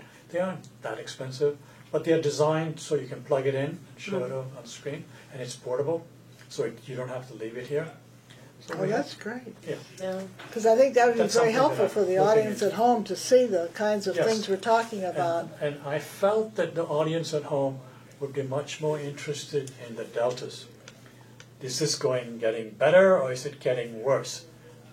Because they don't remember what it was the last one. Because they don't have the figures in front of them, yeah. Right. That would be a great idea. So- I hope you can get that working. Maybe for the next Well, meeting. Yeah. We'll Yes. see how it goes. Very good. Thank you, Shashi. That sounds good. Okay. Did we ever get, or we do the survey thing, we know, did we ever get the driver survey, any information on that? In fact, there were two surveys, I guess. There was one for the radios and then the general survey. No, it was just one page front and back that included a question about the radios. Oh, okay. So no, I still don't have. Like I said, it's simple enough. I just haven't had a chance to wrap that up. I thought Pat was working on that. Yeah. So I'll check with her on that, and I know Yeah, you guys have been 'cause waiting for that. Because I think those radios are going to be a problem, maybe. And I think we need that information before we can make any kind of decision about them. I also, seeing Steve just left, I think it would be interesting to get his input on them too, because where they're using radios at the school, I wonder if it's something that we'd be able to use for the buses.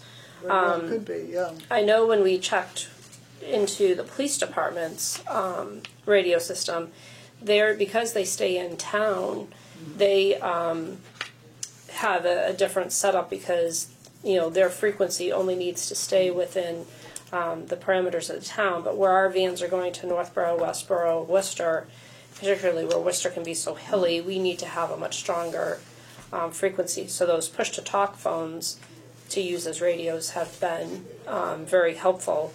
But again, if there's a better, cheaper option out there, maybe he could give us guidance where he's looked into so many different things. So maybe that could actually tie into transportation too. The phones that the Meals on Wheels drivers have is also walkie-talkie. It's the same phones, yeah. Yeah, but I don't know if I've never actually tested it, never had the need to, but the phones themselves, there is a zone, let's say, starting with Ski Ward area, up north from there, the phones, all the signals go dead. Yeah, yeah, because we run into that with the van drivers too. Yeah. There are some spots where Dead zones, yeah. there's a lot of I guess it has to do with like the rocks too. When there's areas of the heavy rock, the ledge that blocks like the signal or something.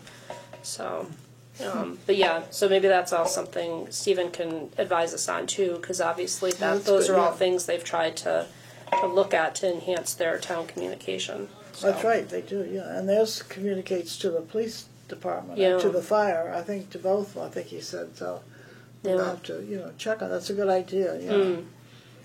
Okay, let's go. Where are we? Strategic plan. But we didn't get to meet yesterday, which I was disappointed, because I think the new presentation we got was very good. I think a lot of good things have been added to it, but there's still a lot of questions that we have, the kinds of things, and I don't know. I said maybe if Shashi wanted to get everybody together next week, Well, and we're going to meet tomorrow, on Friday, right? And then go over and see the extent of the comments we get and see what And kind see of a what- response is needed. Yeah. because I know Shashi had, we just talked briefly the other day, and so we're going to talk a little more. If anybody wants to join us Friday morning at Right. 10 o'clock, Is it 10? I don't know. Is it? That's fine. does that sound good? Yeah. I can sleep in. Well, technically, you can only have one more person join you, or you'll have a quorum. Well, it's not really a formal meeting. We just need to incorporate the comments into a master copy. What I'm doing here is on my Word file, Word you can just insert comments. So that's what I've been doing. I've been inserting comments right into the Word document. So if you want to get everybody else who wants to come, I'll just put it up so that when we meet with Kristen, we'll have one document with all the comments in it. Yeah. So if anybody has any comments about it, if you can't meet this, send it to Shashi or Yeah, just me email it to me and I'll before put it into Friday, the master and copy. we'll see what we can. And then I thought if he wanted to meet with, I'm going to be away next week, so if he wants to meet with you, if you all want to meet and talk it over, We'll look at the comments and decide if it requires a and meeting. see what, Maybe the comments are clear enough. if there's something, because I think when we meet with the staff and with Kristen, we only have 2 hours, and they want us to finalize it, to vote to accept it, and at this point, the way it is, I would have a hard time doing that. I think there's some issues in there that we've talked about before that don't seem to be addressed, and so we'll see how that goes. So you'll be hearing from Shashi if there's something next week that you can do, because we're meeting the Tuesday after, so we'll see how that goes. Let's see, we didn't do that. The workshop on the 26th, we were just talking about. Transportation. We haven't gotten any information from transportation in a long time. I think you have the first quarter stats, but I don't think you. I Last think one the I second have- quarter only goes to September, I think. The last one I have is from November. Okay. So So, that was one of the things I was working on too. So, yeah, like I said, I have the data. I just need to finish plugging it in. yeah. Well, we used to get them every month. So I'd like to start getting that again so we can keep track of what, because as we know, transportation is the one of our major issues. And if we're talking about it, we'd like to have the data to talk about, yeah. Speaking of transportation, I think the new van is not going to be even here until September, is that right? At the earliest, yeah. We still don't have a projected date. We just know that the manufacturer has been chosen, and it's the same manufacturer that did our existing vehicle. But they haven't gotten anything from the DOT yet either, so they don't have anything further to go by. They just know they're going to be making them. They're just waiting to. Yeah, this was the thing we sent out to the drivers. This is in July, yeah. So if we could get that information too, that'll help us a lot when we're talking about, Anything else with transportation, since we don't have any figures to talk about? Last week we said that you were interviewing the drivers. Did you do that? Yes, so we do have 2 that we hope to bring on board. Okay. So those interviews went well, and they're, assuming they accept, they're 2 very experienced gentlemen that are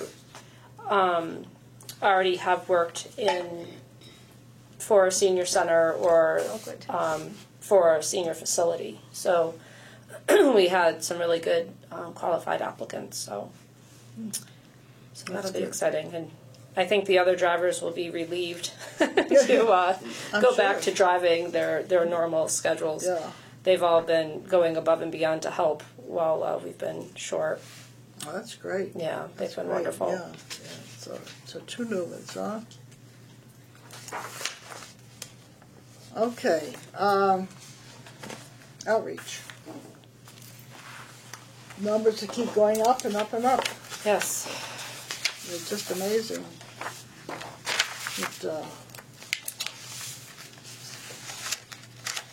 It said the year to date on contacts is 1,029, and you look at 3 years ago it was 440. Even last year it was 798 for the whole year, and this is over 1,000. So as of July, Walter's hours will be increased, right? No. Oh, where did I read that? In the strategic plan, that's one of the goals that's listed in this plan. Oh, but it's not a fact. Right. Oh, all It's right. it's not in the budget. But it's listed in the strategic plan as a goal. Yeah. Yeah. So because it's not in the that's And what did you want the hours to be increased to? full time. Yeah, I You're think talking about full-time. I think that's the ideal, be to go full time. See, that's one of the things I'm talking about in the strategic plan that I'm not comfortable with having that in there because it's So we'll have to discuss that with the finance committee then. it's not in our But we can't. budget proposal, is it? Not for FY20. And I think in the strategic plan it says 19, I think. I know. And that's what I think. Those are the little things in the strategic plan that bother me. I mean, there are a lot of those little things if you look at it closely. They're not really little, they're big. Well, and That's what I mean. Yeah. Yes. and also Walter had suggested that if we don't go full time, it's going to be difficult to get someone Right. that is a quality. When he Oh, absolutely. I understand that. Yeah. Yeah. And I think, if we want to put the proposal in next year, but I said, as it's written now in the strategic plan that we're supposed to approve, and the date is 2019, All right. I know. and that's in this current budget, Right. which is, because we're doing 2020 budget next week, or next month, I'm sorry. So, I mean, as I say, these are just the little things I've looked at in the strategic plan that I just cannot, as it's written. I think the concept is fine, if you put it in the 2021 budget, it would have to be. Because it's not in the 2020 budget. Well, it's too late to get it into the 2020 budget? I don't know. I'm not sure. I would think so, but It just seems we're putting it off. No, I know, well, we got the half administrative assistant in the new budget, in the 2020 budget. That's Would- full-time. No, I'm sorry, that's a 2019 budget, that's just this year's budget. correct. As well as the Yeah. As 2020, the yeah, new budget, yeah, so Yeah. that gives us another full-time person. correct. Yeah. So to ask for two full-time people in the same Well, the budget. most they can say is no, but you have to show that you need it. Well, and that's, but I say, you know, these are the That's things, not 2 full-time, it's 1.5, because we already got half. yeah, it's a half, yeah, because we had a half, yeah, so Yeah. we're adding a half, yeah. I mean, the number calls from 30 last year to 125. Yeah, I know it. What does In that- January? I know it. It's just absolutely amazing, the numbers that, you know, and, you know, But if you don't make the finance people aware of, oh, I understand that, no, I need. understand that, and if we want to do that, that's fine, I don't know. Why can't we do it? I'm sorry, Why can we not do it? Why can we not put it in the... I don't know how we do it, Sharon. I think we'd have to consult with Kristen and the town manager to see what the procedure would be. Because typically, you know, our submission has to be in, you know, in December. And then it goes, you know, through the different phases from there. So if we want to change something while it's in process, I'd have to see how we would do that. But I think this would be the ideal time, because if we're going to change something before we go to the finance committee, obviously then that's when we would be explaining it to the finance committee. You know, this is what's changed from our original submission and why. But yeah, I could get guidance from the town manager as to if that's allowable, I mean, and if just so, show, what would just we show them do? this sheet, I have a question. it's a need. yes. I think, in my opinion, this is open for discussion, that outreach should be a town-wide function, not just for seniors. As the population, the demographics change, the disparity between the people who live up in the north end of town compared to the people who live in the trailer parks and off of Route 20, a huge gulf, and we have a huge variety of people. So we're putting outreach as part of the senior center budget, when I think that it really belongs to the town budget, because they're not all, the people who need help are not all seniors. People of all different age groups. And we also have to coordinate our efforts with that of the churches and other social organizations that are providing some to their different communities. So I think it needs to be a bigger discussion. Perhaps what we need to do is somebody to write a position paper on where we are now, where we think we ought to go, and have a discussion about it at the level of the finance committee. If we want to have a discussion about that, not necessarily, and somebody should take the responsibility in town hall to see where we should go from here and how we're going to coordinate all of this with the other organizations. And I think that's something that's being touched upon with that new human services Resources person, committee that's been created. That Kristen is overseeing with, our department, the library, the Parks and Recreation Department, Veteran Services.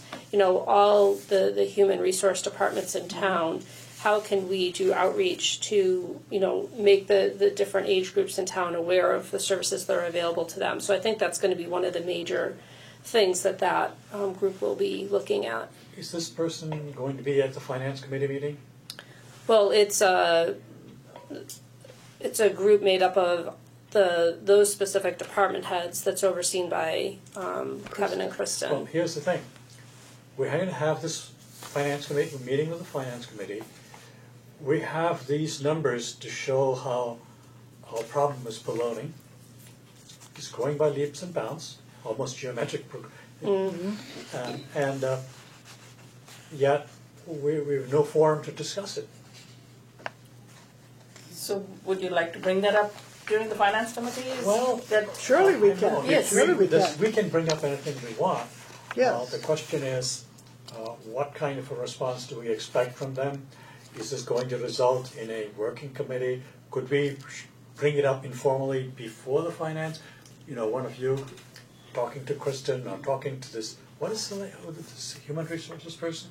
What's that? Well, the human resource committee, like I said, what Kristen has done is formed basically a work group of the departments that she's overseeing that have to do with the available human services in town. So, like I said, I believe it's 5 departments because it's health, veterans, COA, library, and parks. Okay. So those 5 You know, departments. all this is it's wonderful to get into it like that. It's very important, but I think you have to be careful when you bring up our outreach needs in front of the finance committee and not put it off, well, somebody else is going to take care of it, so you don't need more hours No. here because of what else is going on in town. So, Norma, that's not what I'm saying. well, I know it, but I'm just What I'm saying in front of is the finance outreach committee. has grown into a townwide problem. I know. And we cannot hide it in our little thing here and says, this is a senior center problem. It's no longer a senior center problem. I know all that, but I'm just saying, if the senior center would like more hours for Walter, then I think we have to just, We have short-term needs and long-term needs. What I'm talking about Yeah. is long-term. What you're This talking is about is short-term. short-term. Well, I And- know. and short-term- I'm just talking about maybe trying to get more money, more hours for Walter at Sure. this point. I mean, and short term is like 3 weeks. I mean, that's all we have, the Right. time we have. You know, I would and say, that's why I'm and I'm saying like it this Zoya, way. take it to them. And I would just print out a copy like this and show them, and just Yeah. show them the numbers here. And you don't have to go into a 10-minute, right. dissertation. Just shows you how much it has increased through the years, through the last. Yeah. Just I mean, even from last year. Yeah. And I we mean, have an it's just- audience there.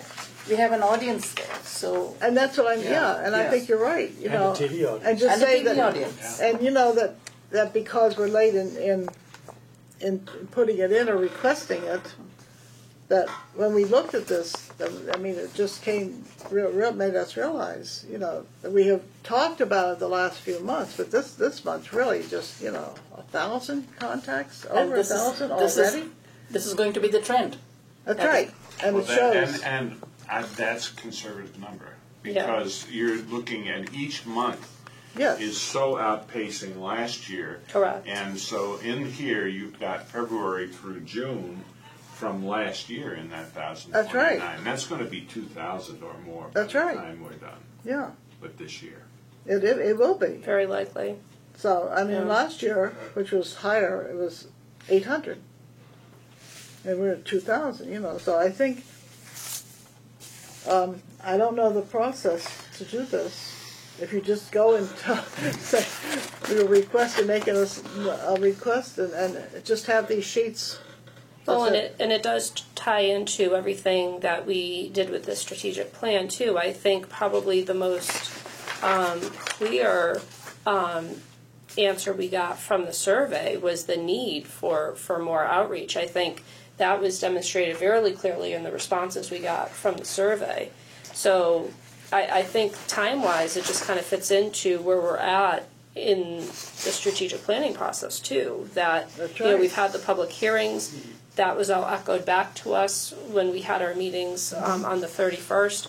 So, it, like you said, the timing might be very abrupt, but at the same time, this is where we're at in the process, and it's just becoming very clear we don't want to have a gap where, like you said, we're waiting till fiscal year 21 to make things that we know we need now based on our numbers, based on the feedback, based on the survey responses. Everything is clearly pointing to Yeah. the need. So I think we are in agreement that we will go to the Finance Committee on the 2nd. And It's time to start sounding an alarm, I know it. When I looked at that, I thought, holy cow, what is going on here, So, And I don't think we need any other backup. I mean, this just, plain and The simple. numbers speak for themselves. It does. Along with the survey data. I mean, that was Yeah. the number of people who aren't aware of the various outreach services that we offer. No. And that was something that Walter brought up, when we had our last strategic planning meeting. That's right. That's right. Was his concern They're about. not aware, and if this is because they're not aware we're getting these numbers, once they just become gonna- aware, I was just gonna say that exact thing. Once Yeah. you become aware, these numbers will really blossom. that's right. That's Yeah. right. Well, so, And another interesting, the email Yes. log is, incredibly inflated over last year, which suggests something that I think needs to be pointed out, and that is that it's saying that a wave of people moving into the age bracket that's serviced is increasing at a level. And Yeah, right. also, there are people who are probably, because they're technologically more savvy, they're probably also going to be screaming for service. and then, that's right. Yeah, I think that statistic is very reflective of that boomer growth. Yeah. That's right. So, okay, if that's, I don't think we need a vote on that. I think that will work, and we'll do that. And maybe I don't know if you're going to talk to Kristen and just tell her, I also, speaking of the budget thing, which we already passed here, but in talking about those cameras, I don't know I think we might mention that to them, and that we are looking to do, I think we need those, that's something that we can do without a lot of, We have to coordinate that with what John Covey is doing, because I think John Covey already has some budgetary numbers for all of the town buildings, for the town of Shrewsbury. for cameras. Yes. Oh, okay, then that would be good, and then we can find that out too. We need to coordinate that. And find out what he's doing. from John Covey just if he's included I us in don't that. think that he's actually issued purchase orders. He just did estimates on what the needs are for the municipal And we buildings. can also bring that up in our discussion, that we understand that John Covey is doing this and that we are much, blah, blah, blah, blah, blah, so we'll see. Just to let them know that this is what we are looking for, and because I definitely think that's what we need to, and I think it's a good first step, and to make people, I think that will make the people that come here aware more than anything else. If they don't hear word of mouth from, their leaders or whatever, when they see the cameras, it's going to make them really aware that we're very serious about this, and this is something that we're working on. And particularly if we're having a meeting with Stephen Rocco too before the finance committee meeting. Right. That's another layer that we're adding on top of the IT piece. We're adding the town's safety and security supervisors' recommendations as well. Yes. So I think, I think those two issues we'll be there all day.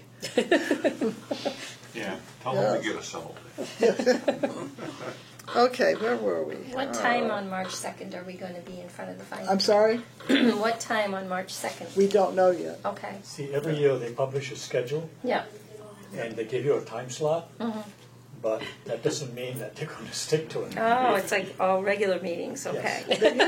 They usually schedule us before lunch and then invite you to stay for lunch, but I don't know if they're going to again or not. If we keep doing this, they're not going to invite us for lunch, I guess. Maybe not. End of the day.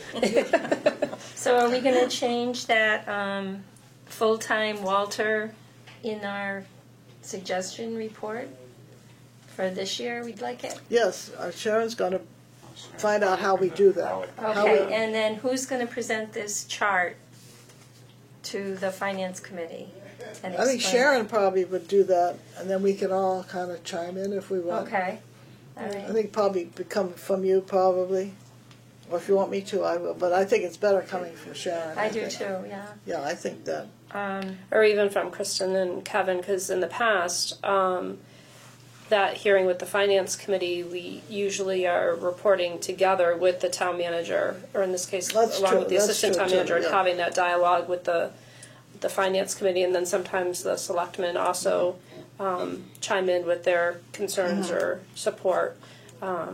So if we're all on the same page and presenting to the Finance Committee in a unified front, I think that would be helpful too. I We hope might we're all get a on the same full-time page. outreach coordinator then, right? Pardon? We might get a full-time outreach coordinator We've then. been looking for that for the last 2 years. It would We be can Very nice. optimistic. We can be Yeah. brave and try for it. Yeah. Yeah, That's right. Yeah, okay. that's all we can do. Yeah, be That's all we brave. can do. That's right. That's right. Okay, where were we? Oh, transportation, outreach, we did that. The materials from the grant thing, this is the end of or you're in the second year. It said something about training of Yeah. the people. Are they being, you said no. What's the The name? first responders are supposed to be trained first. So Walter reached out to, we're partnering with the residents at Orchard Grove. Well, That's what as you it saw, is. the contact when we had our public hearing, she had gotten up to speak. Yes. He touched base with her to see if she had materials that we could share for today. She's still working on those, so I'll make those available as soon as she has them for So me. they haven't been trained yet. No. So I guess they're either working on finalizing the dates, Oh, okay. or what, but that is in process, so that'll be that Okay, next yeah. phase. Okay, the Memory Lane Cafe. We had 15 people last Friday. 16. 16. Oh, 16. Yeah. It was wonderful. We had the Great. best time.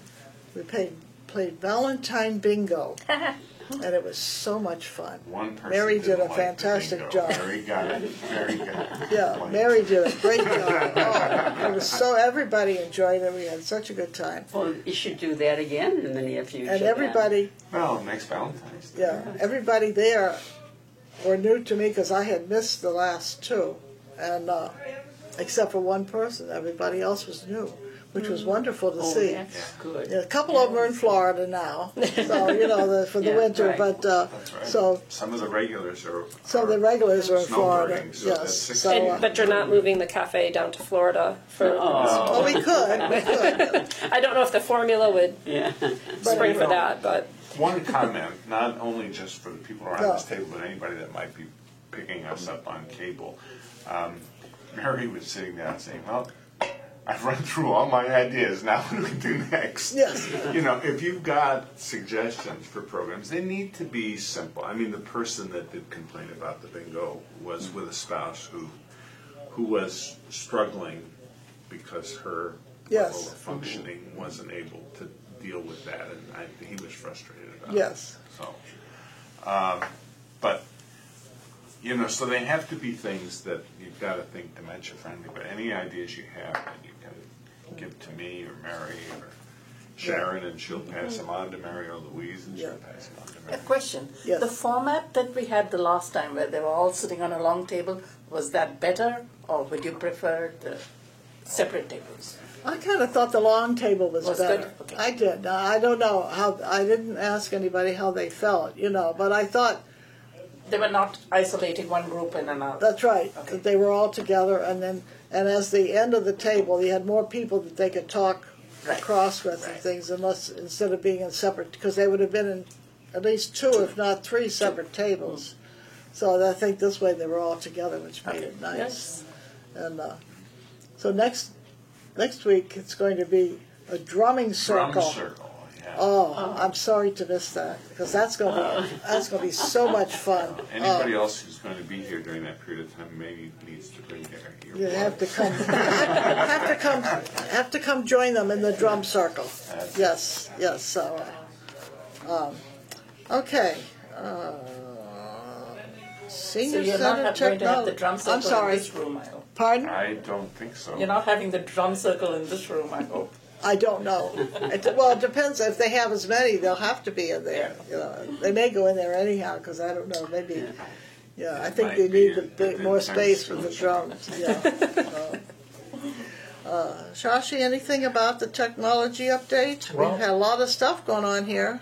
Actually, Sharon knows more about that than I do. Sharon, you want to talk about that?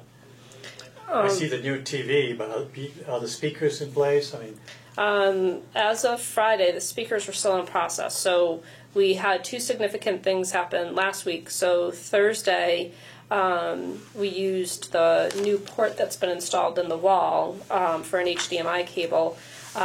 Angela was the guest speaker for the men's group, and she was able to do a PowerPoint.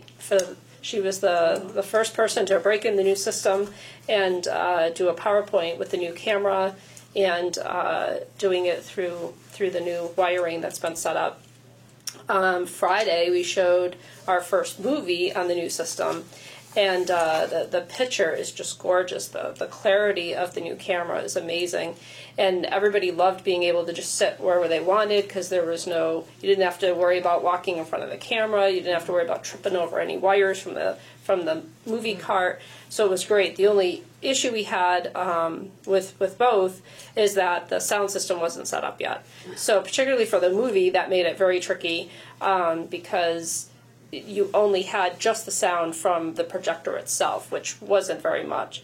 But people bared with it and still watched the movie. And of course, we had our subtitles on, so that helped.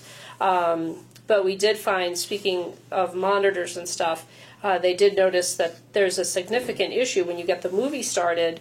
The Blu-ray player is in the closet, so you can't set the movie up because the movie's being displayed on side B, but the player is in side A's closet, so you have nowhere to point the clicker to change it, to put the subtitles on.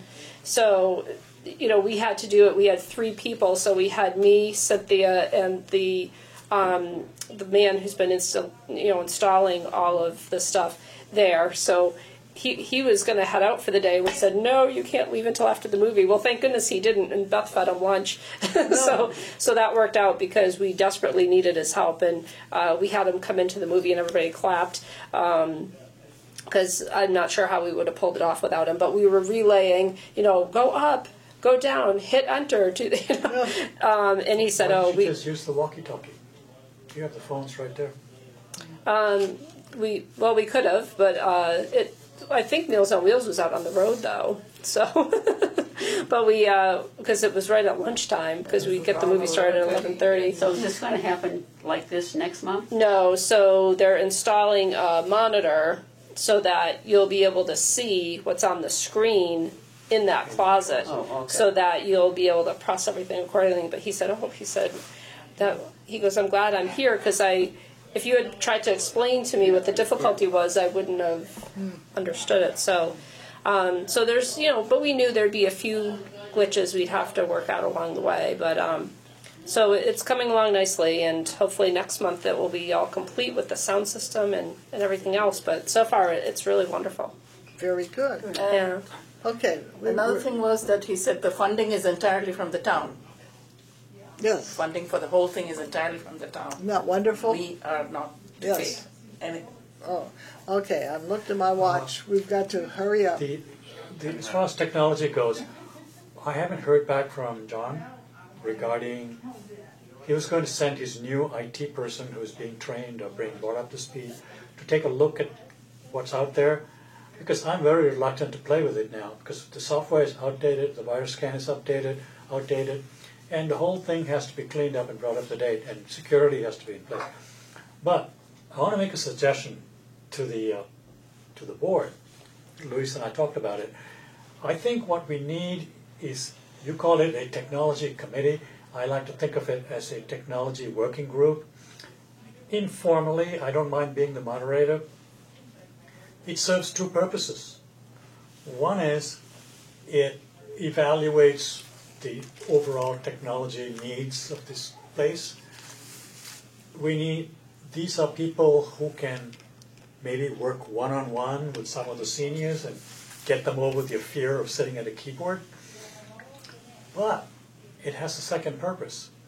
We have all these baby boomers who are becoming seniors and are reluctant to come here. Well, it says, we need you, because there are people out there with a lot of knowledge, and we need them to get involved. And this might be another way to get To attract them to get these IT people who are now retired and have the knowledge, much more than I do, who will come in here and take a look at, oh, no, that's an easier way of doing that, you know. Well, you could do this and what. They could do that. There are people who know how to write software. There are people who know how to set up IT, you know, who know a lot about IT, who can kind of be part of the knowledge base that we need to. I just wanted to present that idea to the I think it's, and we should I think we need look to, into that. yeah. Now, is that something we put in the newsletter? I was just Not gonna, yet, not yeah. yet. The reason being, I haven't got a date from John regarding the new computers. As you can see, the blue wires are exactly where they were a month ago. A month ago, the building, 6 months ago, a year ago, I'm sorry. a year ago, yes. I think it was in the fall, so Yeah. not quite a year, but Okay. Yeah. But again, since you are working with the new facilities manager, what I understand from John is that the facilities people have to terminate those things, put the proper connectors in place and so on, before he can move the computers in. Is that something you could look into? yes, and now While Louise. they're doing all of this, Louise has said, in light of the Oregon bench recently breaking, and it will be quite an ordeal to try to replace the Oregon bench, that we should say farewell to the current Oregon that's there. So we can, with that, we'll be able to move all the computers to have them in one place too, which I think will help, get that moving along quicker, because those can all be, like you said, terminated in their given spots with, Right. with where those will go. That's So. good, yeah. so The is there a organ plan is, now? the organ is unfixable. So I CPR said, did well, not work. And unfortunately, I was hoping, but it's not fixable, it's too old. Is this a call to 1-800? Even then, the defibrillator. Yeah, yeah, and the bench We the bench have to recently get- we broke have to- and can't we be have to fixed. talk fast here. Okay. That's so- about all I have. So we're going to find out, Sharon's going to find out about that stuff from John Covey and see No, I what think we that's a can- good idea to put it in the newsletter and invite, people with technology who can Yeah, contribute to the it's senior too late center. for the March But run, isn't We it? can't do it right now. Well, he's because we not don't have quite the- ready yet. Anyway, Because we don't We'll have put the it in the computers April, yet. we'll put it in the April Okay. newsletter. April, yeah, all right. That'll be good, because that'll be in a couple of weeks, it'll be due, yeah. Okay, very good. So we did the sound system, we did talk security. In 2 words or less, the signage, where is it? it's being done by Assabet. It's been being Yeah. done by Assabet for 2 months now, where are we? I'm not sure. I know Keith had brought everything over himself, and he's hoping they can also do the hardware for the installation. So I can check with him and see if he Yeah, let's has any find out updates. before the next time, right. Okay. Well, Building speaking security. of Assabet, I did speak to Kristen about getting Assabet to develop spots on our cable TV about the senior center as part of our marketing plan. Did she speak to you about that? Just very quickly. Okay. We just talked about it quickly, so I'm aware of Because she it. said that there's a relationship between the town and Assabet, and that it should come from the town, and they're going to, all right, so you know about that? Yes. Okay, good. Okay. Yep. Good. Okay, the Building Oversight Committee, you got their thing.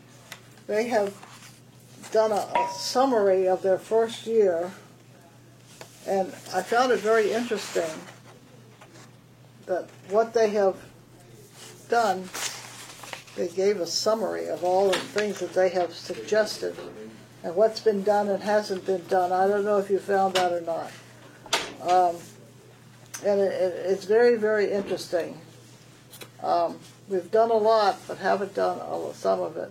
Things, the garbage disposal was denied. I don't know what they're doing. Eliminate the gap in the first door of the west is not done. The backhaul cleanliness is being monitored. The kitchen door and additional access handicap spaces have been denied. The handrail and the patio door has not been done. The greeters, of course, have not done. And the patio shed, we talked about that before. We've got to do something with the patio furniture shed. I'm sorry, not the patio. The furniture, and we have to do something with the shed. They're working on the puzzles, and they're monitoring the flyers. and they fixed the ladies' room, but they're not sure. So, but I think they've done an excellent job this year. I think they keep track of everything. It's very thorough. And the closet alone, cleaning that out was just absolutely fantastic. It's starting to get a little messy again, but they're very good about doing it. So. They're still talking about eliminating the gap step in the back door. But, so we'll go through these again and see, and I'm sure they will give us another request. But I think that they just have been doing a super job in what they're doing. So we give them a gold star, at least, if not 3 or 4 of them, for what they have been doing. Yes. Very quickly, the staff positions you had mentioned just briefly before. So we've finished interviewing for the admin assistant / volunteer coordinator, the driver position, and the office support coordinator position. So the drivers and the office support coordinator are in the process of being hired. We only just finished interviews for that full-time position last Friday. So how many did you interview? We were able. This is just some kind of fun information for you. We had 269 applicants for that position. Wow. So I worked with Christina Anderson in HR, and I said, I was looking through all, thankfully she did a lot of the hard work of weeding through, and she color codes them by, green, these folks have volunteer coordinator experience, admin, assistant experience, bill paying, things like that. Yellow, they had some of the experience, but not all, but they still look good. And then red just wouldn't have been a good fit or didn't have the appropriate experience. So out of the folks that were green, I said, I've got, 20 that I think look really good. I said, when you read the resume and you just think, wow, I'd love to talk to this person about this, or this looks really exciting, that you want to have them come in. And she said, that's kind of a lot. Can you narrow it down some more? So I narrowed it down to 15, and I said, how about 15? We could do 2 days of, and she goes, well, what if we do 5? I was like, 5? So we did narrow it down to 5 and did those interviews. So. Oh, good. So I think that's for the full-time position? Okay. Yes. Yeah, so 269 applicants. Wow. Oh, wow. So, Yeah, really, really good people out there. So and, that's going to be interesting, getting that squared away. Were So those applicants from in town or out of town, or out of curiosity? we had a mixture. We had a lot of local people, and then some people that were out of town but work in very similar positions. We interviewed 2 people that were existing volunteer coordinators, one for another senior center and one at a hospital, doing a lot of, and most of the people that they work with are seniors. So that's good. really good applicants. That's good. Oh, that would be wonderful. Yeah. So that one's hired, and then you hired one more driver? 2. We have drivers. 2 new drivers Two coming on drivers. board. And then you hired the office coordinator. Yep. So hopefully, I'm hoping by next month, everybody's paperwork will all be finalized. And what I'd love to do is, just like we said farewell to Miranda and Stacy on the front page of the newsletter, I would love to do something where we introduce and welcome all the new people and include Virginia too, because we never did a little profile on her like we did with Barbara after we had everybody. So I'm hoping in an upcoming issue we could dedicate the front page to introducing, who's who and doing what. Yeah. New people. So, Sharon, the coordinator is on Miranda's position or Stacy's Yeah. position? Stacy. The part-time office support coordinator is still part-time. That would take over Miranda's Miranda's position. job. And the And then full-time. the full-time position rolls in the volunteer coordinator position as well as an Stacy, admin, that and is that's Stacy. full-time. Yeah. So, So that's our new full-time Okay. position that'll be coming on. okay. It's time, but we have not, again, gotten to the policy and procedure booklet and the group leader packet, So, which we haven't gotten yet. yeah, I still have to make those up for you guys anyway. So, Okay, big maybe we'll move stars those next up to time. the front of the agenda next month. And we seem to get to the end of the agenda and we don't have room for all these things. That policy and procedure, I think it's going to take a little while to discuss. I think I don't know whether we might do that. Maybe we should set up a workshop or something in maybe later March and go through these. I think that might be the better way than to try to do it Within a meeting, yeah. I think that both of the packet and as well as the booklet, I think they'd be better off in a workshop rather than to try to include them. And we're tied up through the first part of March, so with the budget and everything. So maybe the middle to the end of March, we'll check our calendars and see. And I don't know about the strategic plan, how that's going to work out either. So we'll kind of wait and then set a date for a workshop to do those two, because I think that's going to take a lot of time. More than we have, more than we want to allocate here. So, have we missed anything? Anything further to come to the board? I have a motion to adjourn. I make a motion that we adjourn. Second? Second. All those in favor? Aye. You're adjourned.